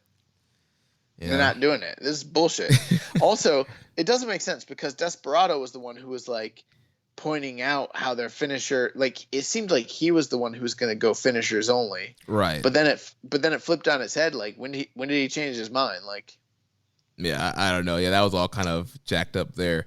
Here's what happened. Kojima is like, well, finishers only is a better rule, and that's going to win. I want that to be my stipulation. And then Despy's like, all right, well then I'll do the no finisher. It's fine. Well, I'm looking at NJPW Global on Twitter right now, and Desperado stipulation, no finisher match, is winning right now, 64% of the poll to 36% of finisher only. Bro, when I voted this morning with our official Twitter account before you got a chance to use it, I voted for Kojima, and we were winning. Well, the polls have shifted. There's still 5 days left to vote in the polls. So go out there and rock the vote. Vote or die. Smack down your vote. Smack down your vote. Oh man. Earlier today, someone's like, "Y'all vote yet?" And Jeremy's like, "I voted in the KOPW tournament." No. What happened was Zach was like, "Did y'all vote?" And Rich was like, "Oh, I requested my ballot," and then Zach was like, "Nah, I meant KOPW." Oh. I was like, "I voted." All right, so let's move on. Or do you want to talk about this match? I mean, we haven't even really talked. I mean, Desperado and Kojima are 2 really good workers. I think it should be a good match. But yeah, it's going to be interesting to see. As of right now, the winner of this takes on Toru Yano and Bushi, right? No, the winners go to a 4-way at Jingu. Oh, yeah. I'm sorry. What am I even saying? My bad. So who do you think's going to win here? It doesn't matter. Like, you could go either way. Like, Kojima's the more established guy. He's the veteran. He's the heavyweight. He's got a lot in his favor. But they've been making an effort to kind of utilize Desperado in these times. So I wouldn't be completely surprised if he did win, but I'll still go Kojima. Even though, I mean, Despy, it's a 49-51 split. Like, I'm not that confident about either one. Yeah, I got to back up my boy. I got to back up the strongest arm. I got to go with Kojima here, getting into the 4-way. If Kojima wrestled Tessa Blanchard, it would be strongest mind versus strongest arm. They could do it on Strong. Yeah. That All almost sounds like a freaking. Never mind. I want to say it. So let's move on to the next KOPW match here. Like that, like the way you said it sounded like a Lil Wayne lyric. Like, we could do it on Strong. So next up we have Toru Yano versus Bushi, and stipulations here. So Yano's stipulation is 2-count pinfall match, while Bushi's stipulation is 5-count ring out match. Yeah, I didn't understand that. What is the 5-count ring out? So instead of 20 seconds on the outside, they only have 5. Okay, that makes sense. For some reason, I was thinking they had to score a pinfall for 5 seconds, and then after that, they could potentially get a ring out, which none of that made sense to me. This makes much more sense. I voted for the 2-second pinfall match. I also voted for the 2-second pinfall match. Although I think if I would have understood the rules better, I like some of these Toru Yano countouts this past year. The one with Bushi, the one with Hiromu. I might have gone for the 5-second countout. I liked the match with him and Moxley, where he tied up Moxley to his young boy last year. So I don't know. This match doesn't matter. Yeah, I mean, it's one of those. I went with the 2-count pinfalls because I feel like it would make the match a little bit, a fast pace, and the near falls, also you can only kick out at 1. So it'd be an interesting take, but again, like I said, it is what it is. Right now, the 2-count match is winning 59% of the poll. Toru Yano's stip is winning. Bushi has 41%. I could do like some deep diving into it and be like, Toru Yano is going to try to I guess there is some nuance to it because both these guys rolled each other up and got 3 counts, but then also Bushi got, counted out. So the rules do I will say this, the rules for this match, the stipulations actually play into the little rivalry that they've had going. Right. So I'll commend them on that. But it's Yano and Bushi, so I don't really care because neither one of those two prospects has a long-term future, Right. Even if let's say Toru Yano, let's say this whole thing's super wacky DDT style and Yano gets through and then wins it, he's still just going to be the provisional champion. Right. All that really matters is who wins it at the end of the shit. So why do I care about any of this? Yeah. So who you got winning here? I don't know. Yano? Fuck it. Yeah. I'm just going to go traditional New Japan style. Kojima's a heavyweight. Yano's a heavyweight. Let's fucking run it. Yeah, I'm going Yano as well here. So next KOPW match, we have Sonata versus Sho, and it's just going to be a submission match because we know Sho brought a submission stipulation, and Sonata was like, I want no pinfalls. Yeah, that makes I'm thinking a lot about this. They told us that this entire tournament idea was Okada's idea. Right. Cool. When they booked it out with Gato, did he literally just be like, all right, that's what we're gonna do? Y'all are gonna really come up with your own stipulations. And then Sonata was like, well, I want to do submission only match. That's where our story's been leading to. And Sho's like, me too. And he's like, you guys do whatever. This is Okada shit anyways. It doesn't matter. He's winning anyways. Right. That's what it feels like. This is lazy as fuck. Sonata and Sho both want submission match. Technically no one ever said that they couldn't both propose the same rules. Right. It's a loophole. But then what is the point of the voting? Don't you think a good booker would have been like, you're going to come up with this. and you're going to come up with this. And just like in a regular match where you'd be like, you two are going to be in a no DQ match. They don't get to say yes or no, you know? Right. I feel like with the story, Sonata should have been like, well, pinfalls only. Because, Shell's been working on the submissions, so they were taking away that tool that Shell's been working on. And also, well, it takes away his sculling also, but he still has the TKO and the moonsault. But ultimately, I don't want to spend any more time even discussing it because I think this whole concept is so that shitty that it doesn't matter. The only interesting thing about this match to me is Sonata and Sho had a match during King of Pro Wrestling, which was semi-good. I thought it was a really good performance. I mean, the New Japan Cup? My bad, New Japan Cup. What did I say? King of Pro Wrestling. Oh, yeah.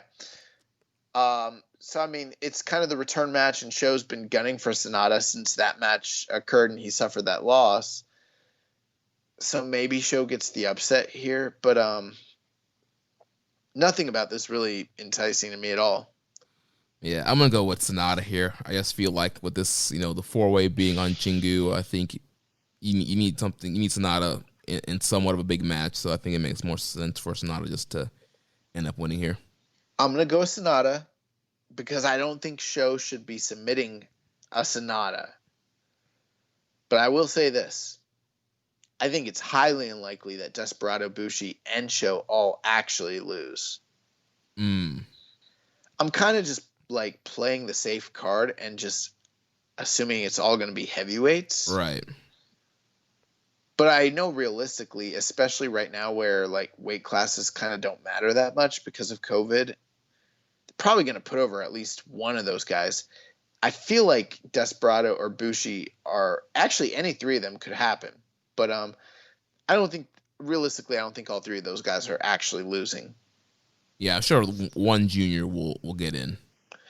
But I'm still going Sonata and Yano and Kojima because I'm not going to be the dumb guy that didn't, put my bets on the heavyweights because this company is a heavyweight company. You feel me? Right.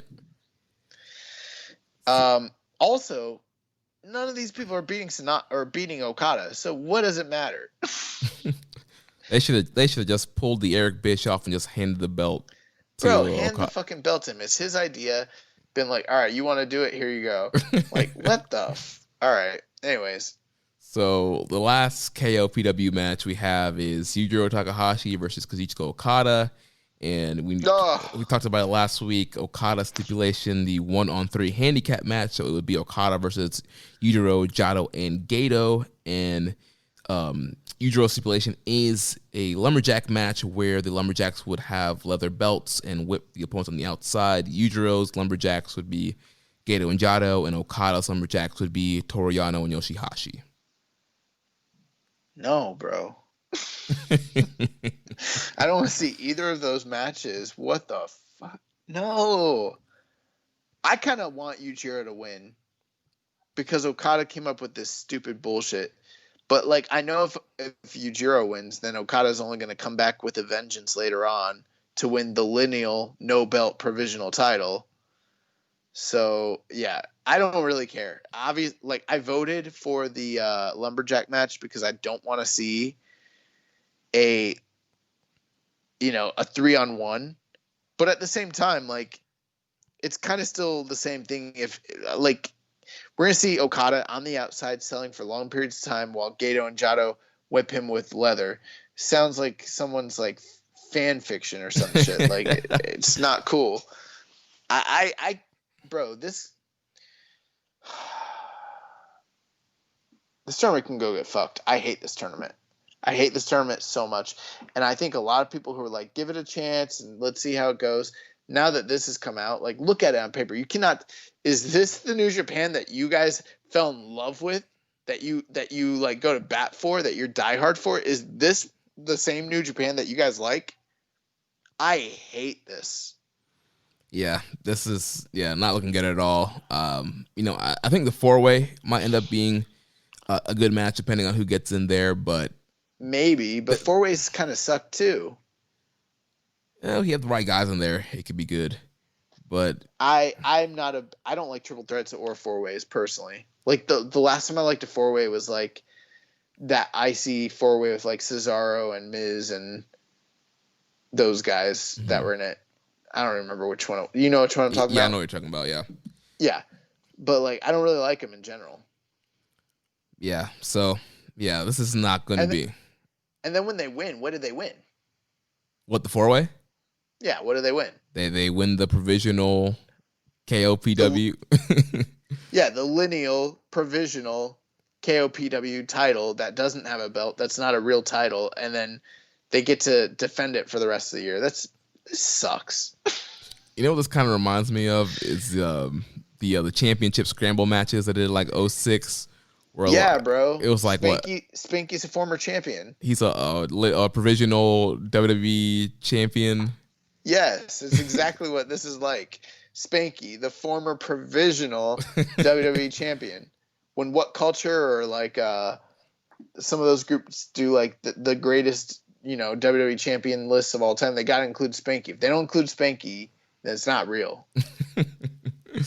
Yeah, but those like 20-minute matches where like you get a pinfall and then you're like the provisional champion, and somebody can pin you, then they're the champion, and then yeah, except this isn't a 20-minute match. It's a it's an ongoing. It's a 5-month match. Goes till January. Yeah. Sucks. Yeah. Well, let's move on to August 27th here. So, I want to talk about one last thing. Yeah.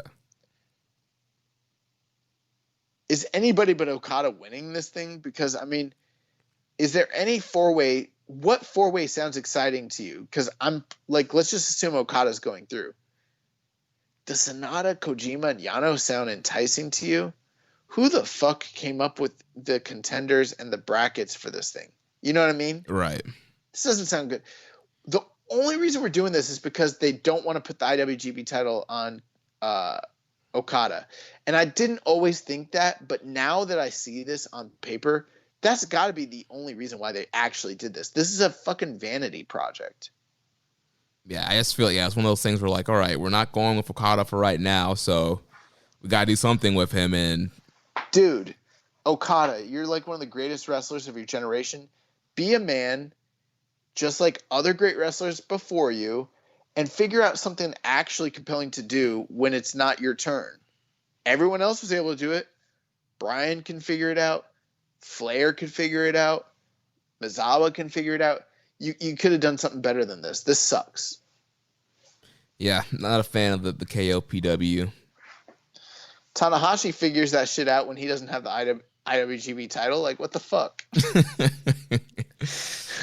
This sucks. So let's move on to Summer Struggle, August 27th here. So once again, we'll have some young lions opening up. We got Tsuji and Yamura teaming up to take on Tenzan and Kojima. Then we got Gabriel Kidd, Hanma, and Yuji Nagata versus Goto, Ishii, and Yoshihashi, never 6-man champs. Then we got Okada, Sho, and Toru Yano against Gato, Jado, and Yujiro Takahashi. Suzuki-gun of Doki, Desperado, and Suzuki versus LIJ, Bushi, Sanada, and Shingo. Then the semi-main, we got Golden Aces and Master Wato against Taichi, Kanemaru, and Sabre. And then the main event will be Evil and Taiji Ishimori versus Hiromu Takahashi and Tetsuya Naito. I don't have a lot of thoughts here. The one thing I will say is it's interesting that the tournament matches take place on the 26th, and then we have a multiple tag team matches on the 27th. But that's because the Jingu Stadium show is what, the 28th? The 29th. Okay. So I think on the 27th, before you write this show off, be prepared that this is almost like a go-home show, similar to like what you'd see with like WWE, even though they're not that good at it anymore. There'll probably be a lot of angles and heated segments that lead into the next night. Now, if there's not, then New Japan's not doing it right. But given their track record and history, they're probably going to have really good angles and really good heated segments that lead and build to the next night, or to the big show at Jingu Stadium for sure. Right. I can already picture like Shingo and Suzuki brawling post match kind of stuff, and so yeah, I'm sure we'll see a lot of kind of that kind of stuff and some angles and some promos maybe. One last thing, I'm not at all intrigued to see Evil and Ishimori against Takahashi and Naito. I'm like, that shouldn't even main event. They should main event with Suzuki-gun versus LIJ. We know big preview match here for the junior title, double titles. So it should be fun. Kinda. I'm not even like recognizing this time period. Yeah, should be a fun show. So moving on, we just got two quick news items here. So the New Japan crew was in Iwo Jima for a sold-out house show. 30% capacity usage. A lot of fans were already in the building when one of the wrestlers felt ill backstage and had a fever. And because of the risk involved regarding spread to both the wrestlers and perhaps the audience, the decision based on the company's guidelines was to cancel the show and send everyone home with refunds. The wrestler was removed from the arena, and two staff members drove him to Tokyo with them, putting a plastic sheet in the car where he was taken to a COVID testing facility for a series of tests, and those tests came back negative, and so they were able to continue on with the house show loop, but that one had to get canceled. So, and we've kind of been seeing situations like this in other promotions in Japan where wrestlers either get fever or think they have COVID, and shows have to be canceled. But luckily, this wrestler had a negative test, and they were able to continue on with the shows. Then also, one last news item here. The free match of the week is the best of the Super Juniors finals match with Taiji Ishimori versus Hiromu Takahashi. Obviously, they put this out free to preview the Taiji Ishimori and Hiromu matches coming up at Jingu. If you have not seen this match yet, you should definitely go out of your way to watch it. This is one of the best matches of 2018, one of the best junior matches of 2018, one of the best junior matches in the company's history of junior matches. So definitely go ahead and check that out. And hopefully what we saw in 2018, we will see some of that again coming up at Jingu. Yeah, absolutely. So, all right, so we have some questions here that we're going to do, and then we'll go to the recommended match of the week and wrap things up here. So this was a question that we bumped from last week. This is from Mr. ACP.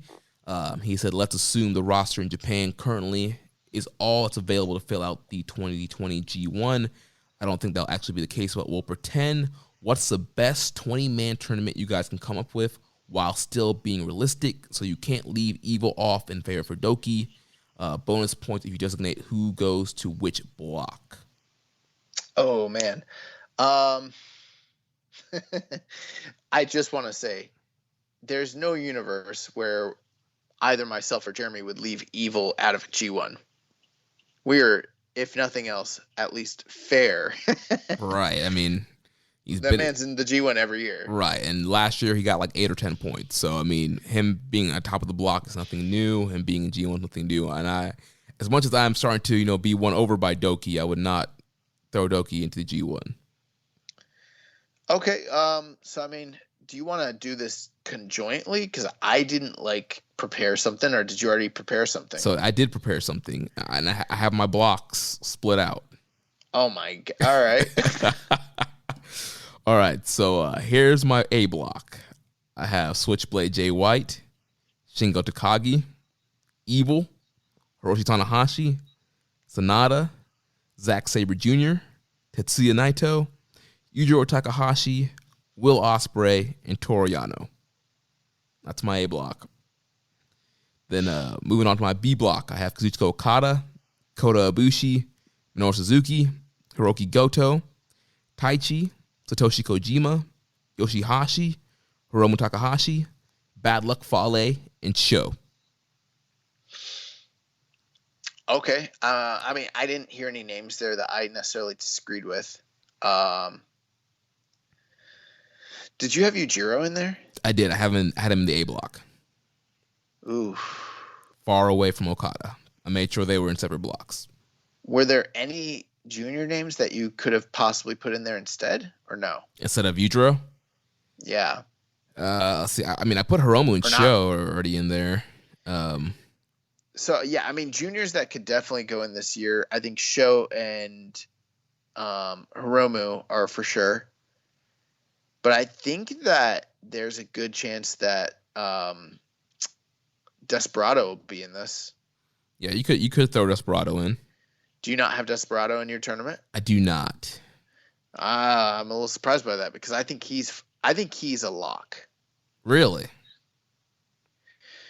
I mean, I could be wrong here, but I mean, they really seem to be pushing him. Like they're giving him this match with Kojima. They gave him the match with Shingo? what's his face? With Shingo. The big match with Ishii. It just seems like they're really utilizing him as like a utility player while the weight classes are kind of mismatched. Like I'm not saying it's a for sure lock, but I mean, I feel more strongly that he will be in the G1 than not, personally. Gotcha. Like I don't think he's a lock. I mean, it could happen. I would not be surprised if he does end up coming in, but I guess who else do you take? You take Yujiro out, a guy who's been feuding with Okada, even though it's been horrible, but he's still been feuding with the Ace. It's true, but he hasn't. I mean, I don't know. Like Yujiro, I don't feel super strong that he will be in it necessarily. That's one of the things with this G1. You probably will get guys like that because of the limited roster. So you'll see certain guys like, say, a Suzuki who wasn't in last year and things, different people. But Yujiro's a tough one, man. Like, I don't know. So, I mean, so you've got Sabre, you got Yujiro, you got Nagata, you got Yoshihashi. Oh, well, Nagata's retired from G1, so I did not put Nagata in. Oh, gotcha. Okay, that makes sense. I put Kojima in. Yeah, it could be. Okay. Did you mention Will Ospreay sound like? Yes, I have Ospreay in my A block. Yano? Yep. Okay. And then Ishii. No Hanma, right? Oh my gosh, you know what? I think I left off Ishii. You left Ishii out of your block? Oh my gosh, yeah, I totally did not put in Tomohiro Ishii. What about Hanma? I did not put Hanma in. Makabe? Well, Makabe is going to be off filming his movie. Okay. Any chance Toa Hanare returns? That is a possibility. Yeah, I didn't think about him. I think GOD's a no-go, but you've got Naito and Taichi, right? Yep. Shingo, Satoshi Kojima, Sanada, Minoru Suzuki, Ibushi. Obviously, Kenta's probably not there. Right. I'm just looking over the names that are here. And you think Jay White might make it back in time? I think he might, yeah. Okay, and then you got Goto Evil.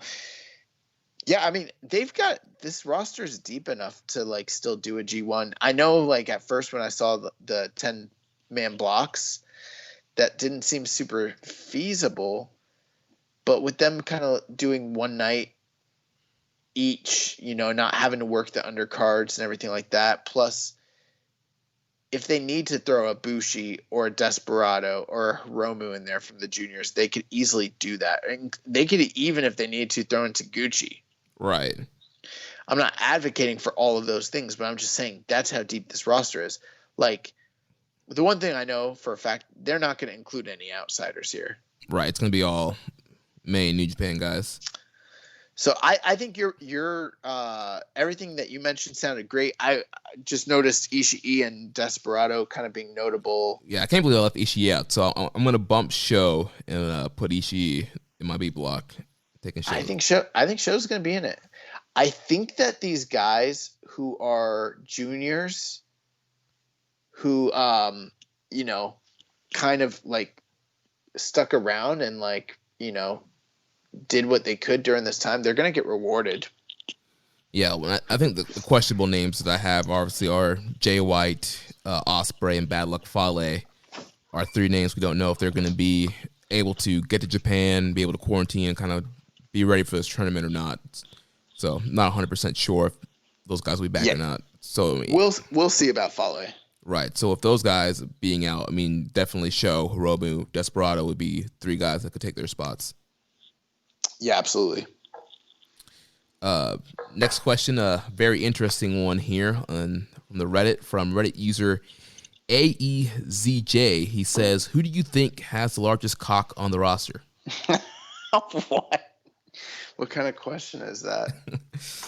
I don't know, but it was on the thread, so I had to throw it out there.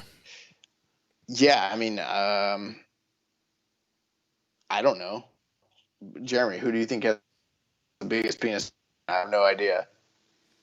Yeah, I mean, I don't really. I would just say based off of the kind of energy that they carry with them, I would just say probably Shingo Takagi. Yeah, I would say Shingo or Ishii. Yeah, they just carry big dick energy with them, right? Yeah, there's a reason why they call him the Stone Pitbull.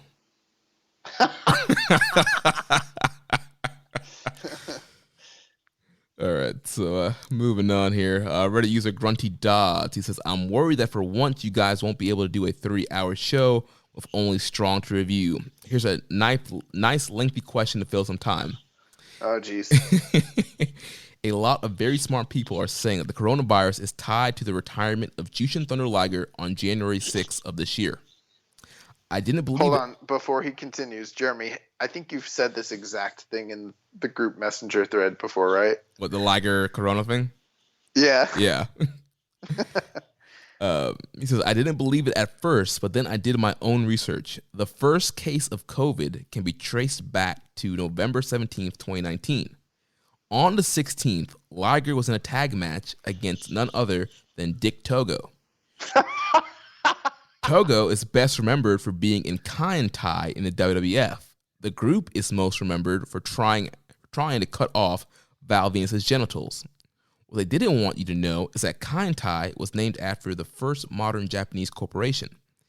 Asian corporate interests trying to castrate America? Oh my God. Sounds pretty familiar, don't you think? It wasn't clear enough already. Dick Togo showed up out of nowhere in New Japan Pro Wrestling on July 12th. That's 237 days after the first case of COVID-19. 23 minus 7 equals 16. Remember, he had that tag match against Liger on the 16th. The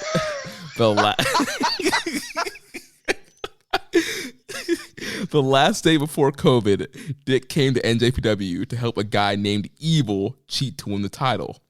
What was he wearing at the time? A mask. What was his weapon of choice? A garrote, a Middle Eastern tool that restricts breathing. Oh my God. Now he's walking around next to Evil wearing all white, just like a doctor. Dick Togo created COVID-19. Wake up, sheeple. He says, my question is this. When Chris Jericho... It wasn't even a question. There was no question at all. It's literally the most ridiculous thing I've ever heard in my life. Well, the question part is, he says, when Chris Jericho inevitably brings me on his podcast to talk about this, do you want me to give your show a plug? Yes, 100% yes. Try to get a drop from Chris Jericho if you could. Yes, yeah, plug that thing big time. Oh my God. He literally sounds like one of those conspiracy theorists on Jericho's podcast. Like in our group threads, we've talked about, like, people be like, yeah, I like Jericho when he has wrestlers on, but not when he has like rock stars and stuff. And then I'd be like, I like when he has the conspiracy theorists on. Because they say there's this one episode where they talk about the Mandela effect, and it's the most absurd, like, episode you've ever heard. I highly recommend it. Yeah, I usually stick to the wrestler only interviews on Jericho. It was embarrassing when he had those two conspiracy theorists, the anti-Satan, satanic government guys that he always has on, and like when COVID first started, they came on and were like, it's all a work, it's not real. They like said a bunch of shit, and then like a few days later, shit got too real, and he had to like bring on a real doctor and like make up for it. Right. Oh man. Next question here from Reddit user Darth Caligula. I think I'm saying that right. Darth Caligula? Yeah. Question is, why is Evil turning his back on Naito and beating him for the IWGP title the best thing that's happened with the title since Omega's? Oh shit, is this like a troll? I don't know if they're serious or they just want us to go on a Evil sucks rant or what the deal is here. Well, all right, I'll just take a very balanced approach. It's not the best thing that's happened since Omega held the title. Well, let's think about it for a second. Let's really thoughtfully break this down. So, Omega dropped the title to who? To Tanahashi. Tanahashi dropped the title to Jay White. Mm-hmm. Jay White dropped the title to Okada, and then Okada lost the title to Naito. I mean, that's a lot of stuff there. I'll just say it like this, and these are just matter-of-fact things. Tanahashi coming back after all those years and beating the great Kenny Omega in the Dome when no one thought he was going to win at that old age and getting one last run with the belt, that was better than Evil. That was great. Jay White being the fucking dick, just like dastardly ass heel, like just basically stealing that moment from us all and beating Tanahashi in his first title defense and cutting like some of the best promos about how he's the best in the world. That was better than Evil. Yep. Turning on Naito. That moment in Madison Square Garden where Okada got the title back, from the Bullet Club and from Jay White, and he did it on American soil in front of like one of the biggest, non-WWE houses on American soil ever. That was better than And these are objective things. Like, this is not just my opinion. Like, this is for real. Even like the post G1 feud with Suzuki and then the Copper Box match between Suzuki and Okada was better than what's going on with Evil and Naito. Yep. And even though the Double Gold Dash had some issues for sure, that moment at the end of the year, or at the beginning of the year, where Naito finally like fulfilled his destiny and like beat Okada on the grand stage and had like maybe one of the hottest all-time New Japan like fan moments ever, like as far as a crowd reaction, that was definitely better than Evil turning on Okada or turning on Naito. So and also the day before were Okada versus Ibushi, where it's probably the match of the year right now. That's the match of the year. So I mean, I think you could almost definitively say that everything that's happened between Omega losing the title and Evil winning the title was better. Absolutely. Like, all of it. In fact, I think you have to literally go all the way back to like the beginning of the last decade to start to say that it was not as good. Yeah, I mean, since I've maybe even further. Since I've been watching, I feel like up until now, the IWGP title picture has been great. So I'm not gonna rant, but I just want to point those out. Their other question was, do you think the G1 will be completed due to COVID, and will we see some foreigners in the tournament?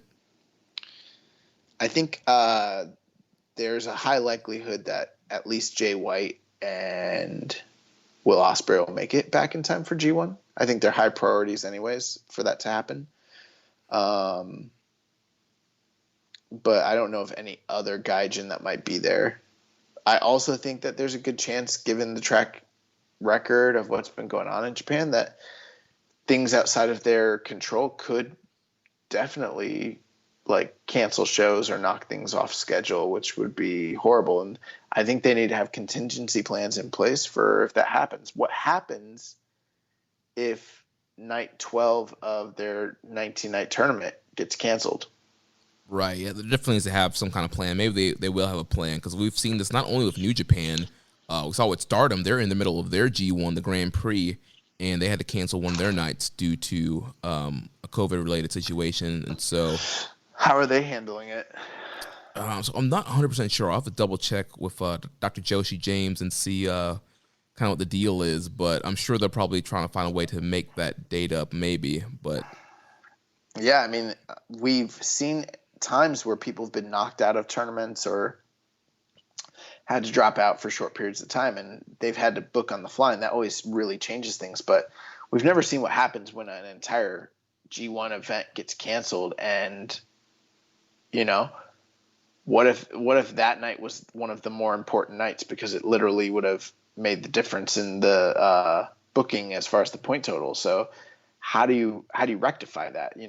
Right. They've got very, very short period of time to like get this all done. I don't know. I guess the only thing I can think of right now. So right now, like we talked about last week, they're doing A block onlys and B block onlys until they get to the finals. You could, if you had to, double up and do an A block B block night towards the end. Maybe. I mean, who knows if they can do that? We don't even know. Right. So yeah, it's definitely going to be interesting. I'm be hoping that it all goes without a hitch. Right. Yeah. Yeah. Next question here from Reddit user Hawaiian Punch BV. Since you guys are big fans of GCW Bloodsport, how do you feel watching it every Monday night? How would you book it to make it more enjoyable? Well, we record the show every Monday night, so I don't get to see it. But I did see some of the it's not the Fight Pit. What's it called? Raw Underground. Yeah, we saw some of Raw Underground last week. I didn't understand it. Like, I mean, I don't know. They can make it more enjoyable, but actually doing it like GCW Bloodsport, treating it seriously, making it a serious sports-based presentation, putting guys in there that know how to work a shoot-style matchup. I'm not too worried about it. It's just one of those things that's going to fizzle out, honestly. Yeah, it's just one of these things that they're trying to spike ratings for a week or two, and then it's going to fizzle out just like every other idea they do. I think they should bring back the Brawl for All champion Bart Gunn and have him fight in the underground, see how that goes. Bart Gunn versus Babatunde. Yeah. Next question here from Reddit user Rambo Slam Pig. I am looking forward to Shingo versus Suzuki the most at the upcoming Stadium show. Do you guys think the title is changing hands, or will Shingo move on to more challengers and continue his unexpectedly long never run? It's fine either way, honestly. Like, that's one where it does matter who wins, and it will change things a lot, but either prospect is fine. I mean, you get the belt off Shingo, and he's kind of freed up for come G1 season to kind of do other things. But at the same time, we've seen Suzuki have lengthy, never title runs in the past. So I don't know if they necessarily need to do that. If they were looking to beat Shingo with someone that was credible, that wouldn't hurt him too bad. I mean, you couldn't really ask for a better guy than Suzuki. So, I mean, I'm 50-50 on that one. I really don't know who they're going to go with either. Yeah, it can go either way, and we'll make our final predictions on next week's show when we preview and do predictions for the whole Jingu show. But, yeah, like you mentioned, it literally can go either way because Suzuki's a guy you can slot in that never title shot, and if you want to move Shingo to something on different, or you can just have Shingo continue to run with the belt and have a great long run. So we'll see what they do. Next question here from Reddit user Viking Pain. On a scale of 1 to 10, rate Cowboy Tanahashi and Speedo Tanahashi, and who between the two wins at the Tokyo Dome? So I saw Speedo Tanahashi. I did not see Cowboy Tanahashi, so I'm not really sure what they're talking about. Yeah, so there's a picture. If you go to the his Reddit comment on our discussion thread there, he linked a picture to Ace Cowboy Tanahashi. Okay. I mean, I'll always go Speedo Tanahashi, period.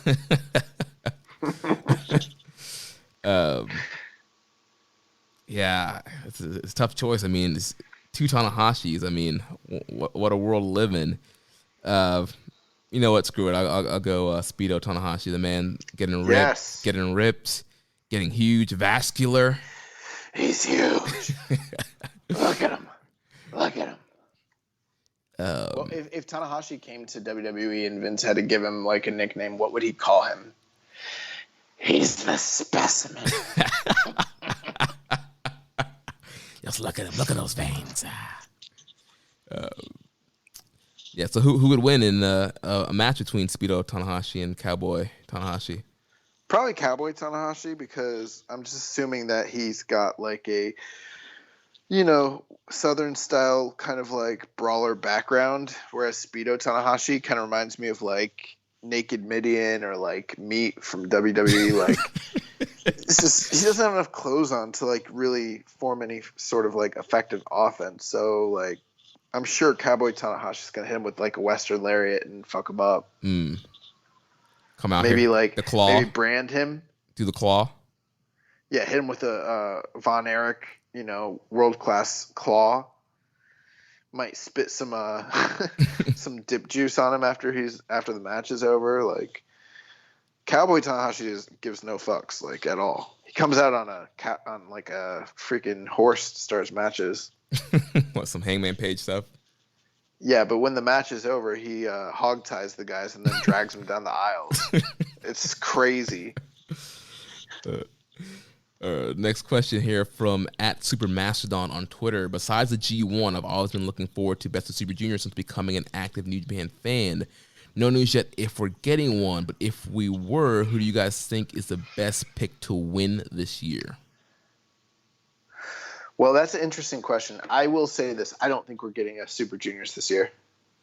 Yeah, it's not looking good right now.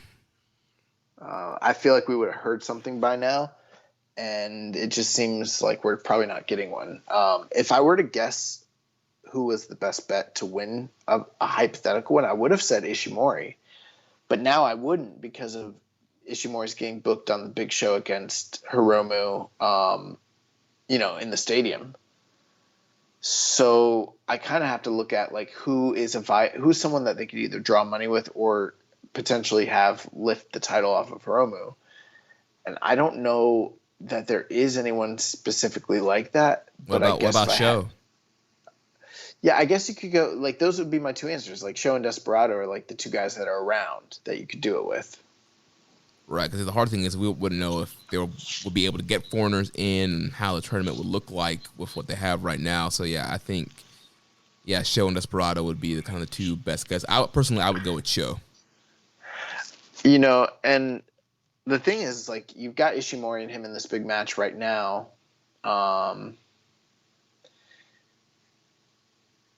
You know what? I'll change my pick here. Ishimori wins the belt off of Hiromu now, and then Hiromu wins Super Juniors to set up a Wrestle Kingdom match, a return match. Yeah, they could easily do that. Makes a ton of sense. Good, simple booking. I mean, what else are they going to do between now and then? I don't know. Right. That's my answer.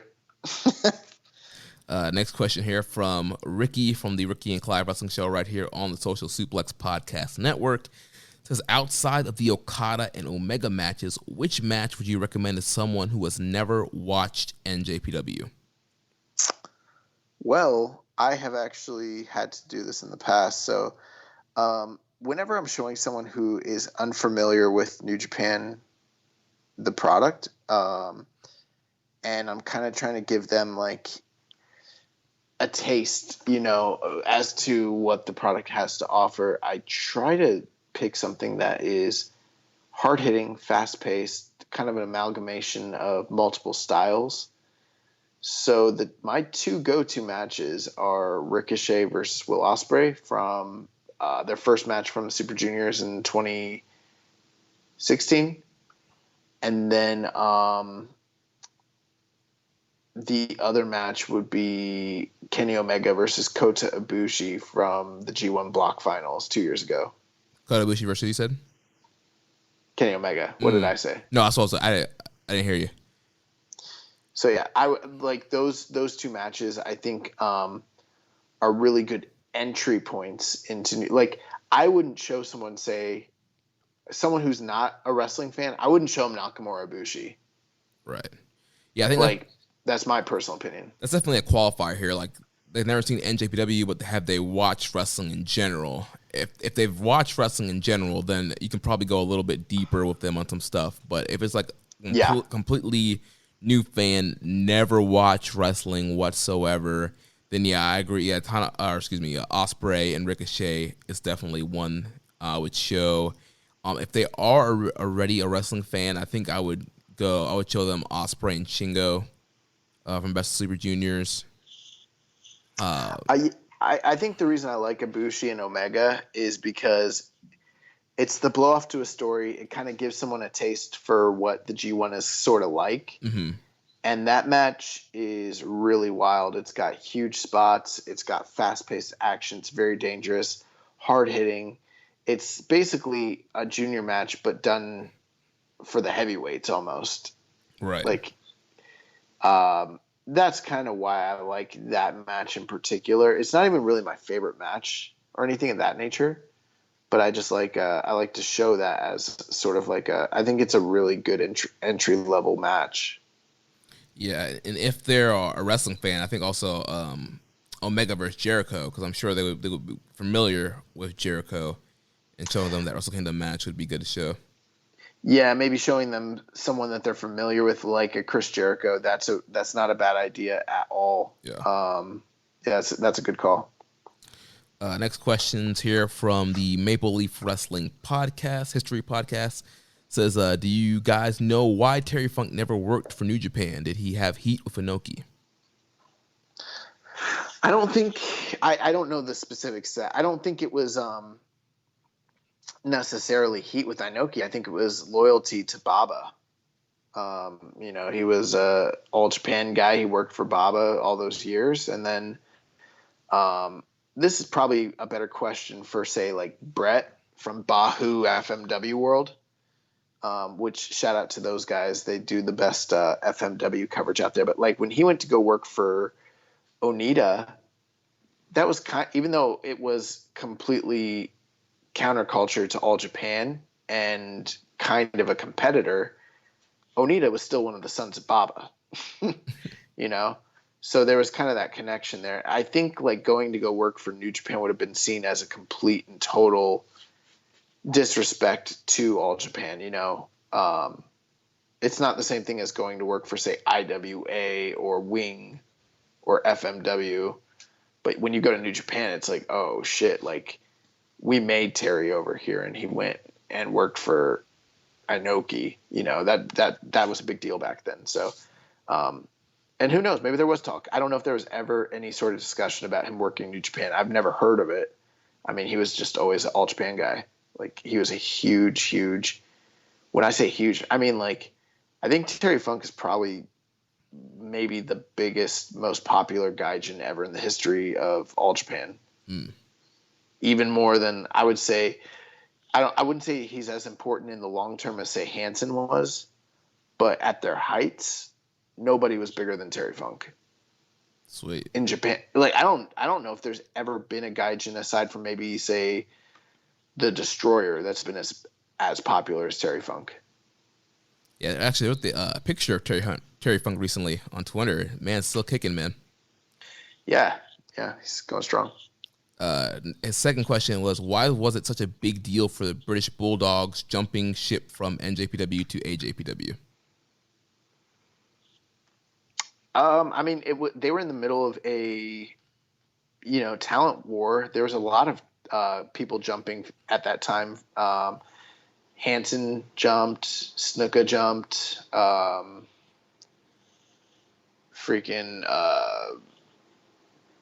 who was the God? What I was Brody jumped. So I mean, there's a lot of that sort of thing going on, and it was a big deal when the Bulldogs left New Japan to go work for All Japan.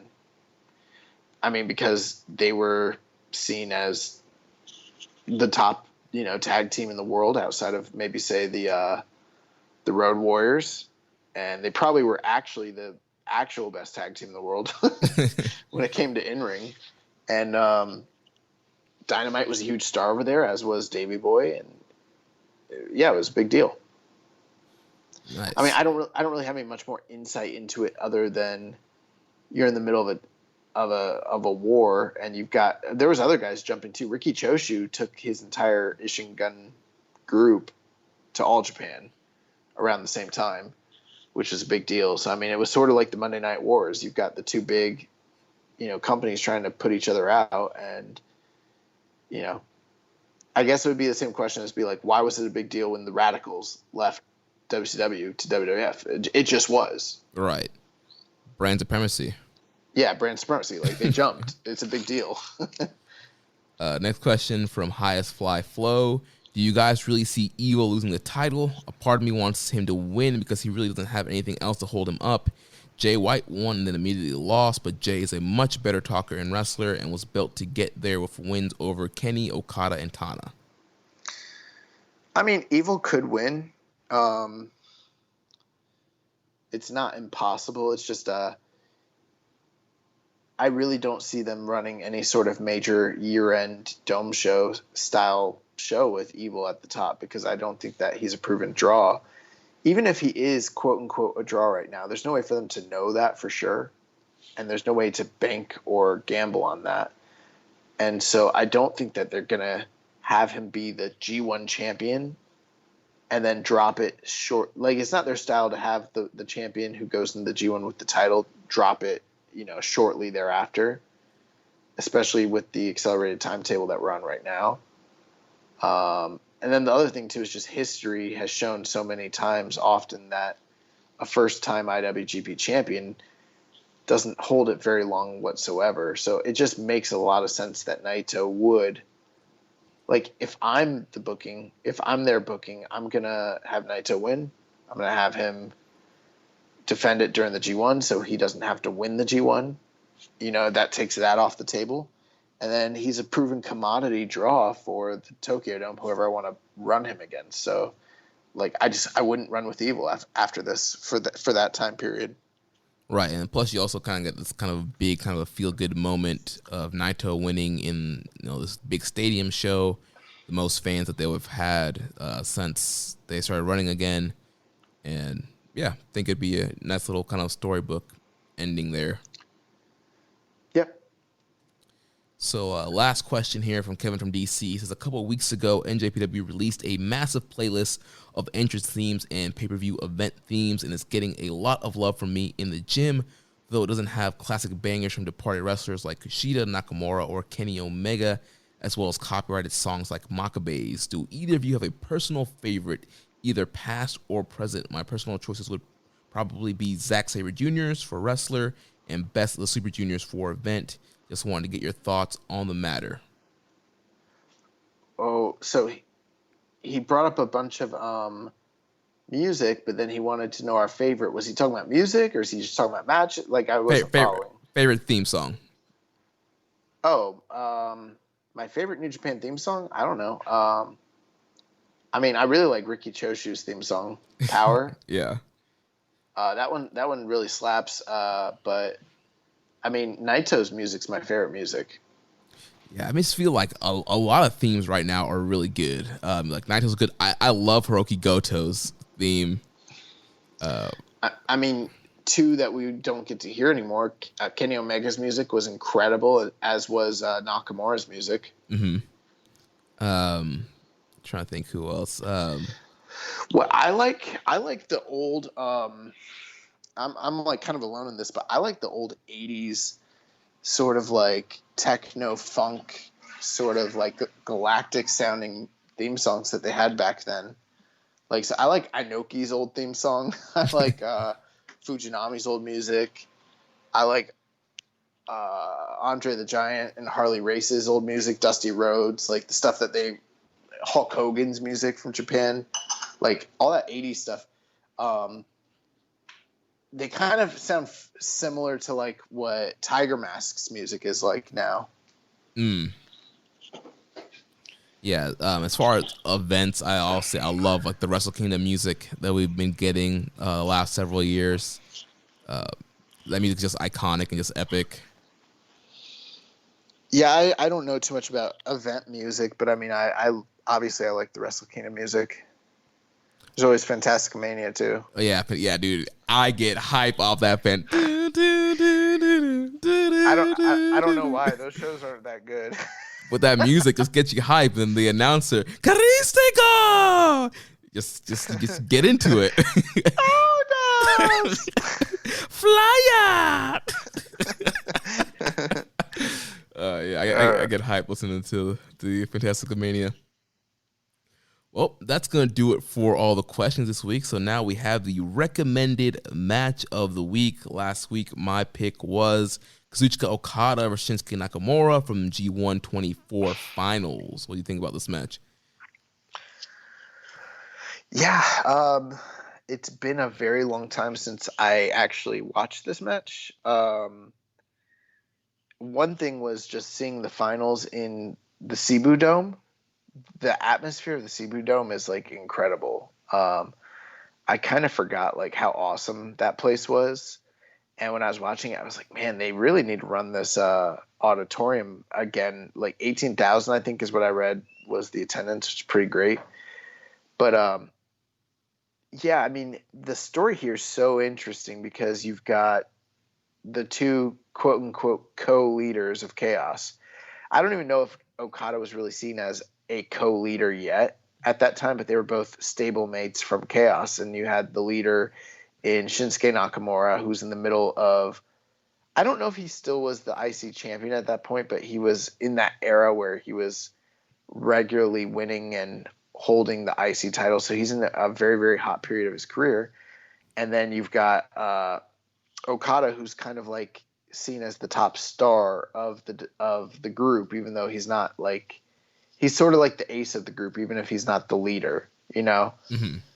And, you know, he's only been back a little over a year. He's had a title reign or two, I believe. And, you know, it's just really interesting because we haven't since then seen two stablemates end up in the finals together. And I think it's pretty rare in general for the history of the G1. And yeah, the match is really, really, really, really good. It's something that like you would think it'd be more talked about, being that it's a G1 final and considering who's involved in it, but it kind of goes under the radar. I feel like is maybe just because it's a little bit prior to that 2015, you know, Wrestle Kingdom 9 era. But this match was really just incredible. Like, it's exactly what you want out of a big G1 style match. They kind of go through they go through a lot of what you would expect from a Shinsuke Nakamura match. Like, a lot of his classic hits are kind of played, but then Okada's so good at like turning that on its head and like throwing in, you know, an awesome drop kick here or there to like kind of cut him off and like change the momentum. And the momentum changed a lot in this match. Like, these two guys only had two matches with each other in their whole career. They're both in the G1 and they were both incredible. And I've seen the 2015 match multiple times and I really like that one, but the 2014 finals were just incredible. Dave Meltzer gave it 4 3/4. I think I would probably agree with that rating. Honestly, that's how good I thought this was. I enjoyed every minute of it. I think it's like close to a 30-minute match. It felt like 15. And yeah, I mean, seeing young Okada kind of overcome Shinsuke like that, it was a little bit disheartening because I love Shinsuke so much. And I kind of knowing that he's not going to get it the next year and he didn't get it that year kind of sucked. But I think Gedo knew what he was doing ultimately. So yeah, I mean, the one thing for me, like you mentioned, the atmosphere of that arena and just like the crowd reaction, like that crowd was super hot for that match. Like literally the smallest movements that Okada and Nakamura were doing, they were like losing their minds for. And especially, you know, you get your closing, you know, Okada sequence stretch with counters to the Rainmaker, you're getting counters to the Bomaye, you're getting, you know, Nakamura hitting the Bomaye and Okada kicking out and all this stuff, and just how hot they were for all of that. Like, it's that I'm really missing like that energy and that crowd reaction. a lot, yeah. Watching the crowd, how they reacted to everything was like very. I was sitting there, I was like, man, it was funny. I was watching this with my girlfriend, and I was like, man, I've been missing this, and she was like, oh, because of Evil. And I was like, nah, not that. Like, I wasn't talking about match quality. I was talking about the crowd and their reactions. And I was like, but you're right. But that's funny. In the watch party on Friday, Danny threw on Okada versus Carl Anderson, and somebody in the chat was like, "Man, I wish Carl Anderson would still wrestle like this." I was like, "Man, I wish Okada would still wrestle like this." Yeah, I think that's a conversation people are not ready to have yet.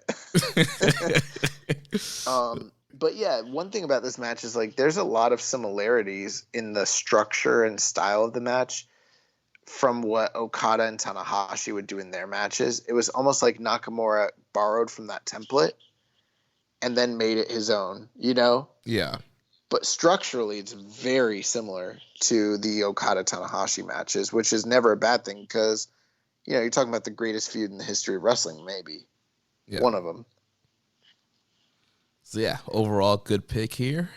Good matchup. Jeremy got mad. I made him watch that cage match in retaliation to him making me watch that exploding death hell bomb, you know, barbed wire death match or whatever. So he was like, "Nah, I'm not gonna fuck around." Right. So I picked a banger, and since tomorrow is my birthday, I'm expecting a good pick here from your pick here for the recommended match of the week. Oh man, you know what's funny? What? I didn't pick a match. Oh my gosh! I also didn't know it's your birthday tomorrow. Botchamania all around. No, we're good, man. Let's. We've done this in the past, and I believe it's time for us to bring this back. So, you give me a year. The last time you gave me a year was 1997. So you need to pick a different year. Any year between 1972 and 2020, and I will give you a good recommended match. All right. Well, let's just go with my birth year then, 1989. Okay, 1989. Bear with me. Let me think about this for 2 seconds. And I know we're on the air, but I'm going to give you a good one. So I'm older than you? Yeah, by a year, I think. A year or two. Oh, this is easy. I know exactly what match I'm going to make you watch. Jushin Thunder Liger versus Naoki Sano. The match from June 13th, 1989. They had a three match series that year, but you want to watch the June match, June 13th. All right, sounds good to me. Love me some Liger. I haven't really seen any Sano really, so besides what we saw this year. Or would you rather watch Vader and Hashimoto? No, let me go with the Liger and Sano. I haven't seen any of their matches. Oh, bro, you got to watch the 1990 match. That was the Observer match of the year. So yeah, maybe I'll just have a Liger, Sano, just a marathon of that. I don't know how many of their matches are on New Japan World, but yeah, there's actually my favorite one from '89 is this one where Liger wears he wears football like pads. Because like his like shoulder or arm was like injured, so like as a form of protection, he wears like football pads to like protect him. Like, yeah, that's a body part match. I like that match better than other people do, but I think the June match is the one that people 7/13 July. I think the July match is the one that people like. Gotcha. All right, well, check out that Liger and Sano match, and that's going to wrap things up for this week. So next week we'll be back to review the finals of the New Japan Cup USA and to preview Summer Struggle in Jingu. If you enjoyed today's show, please consider making a one-time or monthly donation by visiting socialsuplex.com and clicking on the donate button under the Keeping It Strong Style logo. Make sure you connect with us on social media. On Twitter, the show is at KI Strong Style.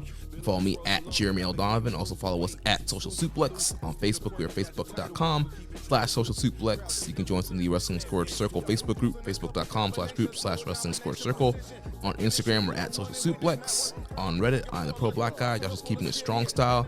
You can also check us out on the Discord channel. There's a link to that in the show notes of this show. And you can email me, Jeremy, at socialsuplex.com. Make sure you check out all the other shows here on the Social Suplex Podcast Network. On Sundays, we have One Nation Radio, hosted by Rich Latta and James Boyd. On Wednesdays, we have the Ricky and Clive Wrestling Show from Scotland. On Fridays, we have our new show, the 8-Bit Suplex, with Josh, Number 2, and Sandy. And on Saturdays, we have All Things Elite with Floyd Johnson Jr. and Austin. Don't forget to subscribe, leave a rating, and review. And we will catch you next week on Keeping It Strong Style, the ace of podcasts. Thank you for listening to Keepin' It Strong Style. We'll see you next time.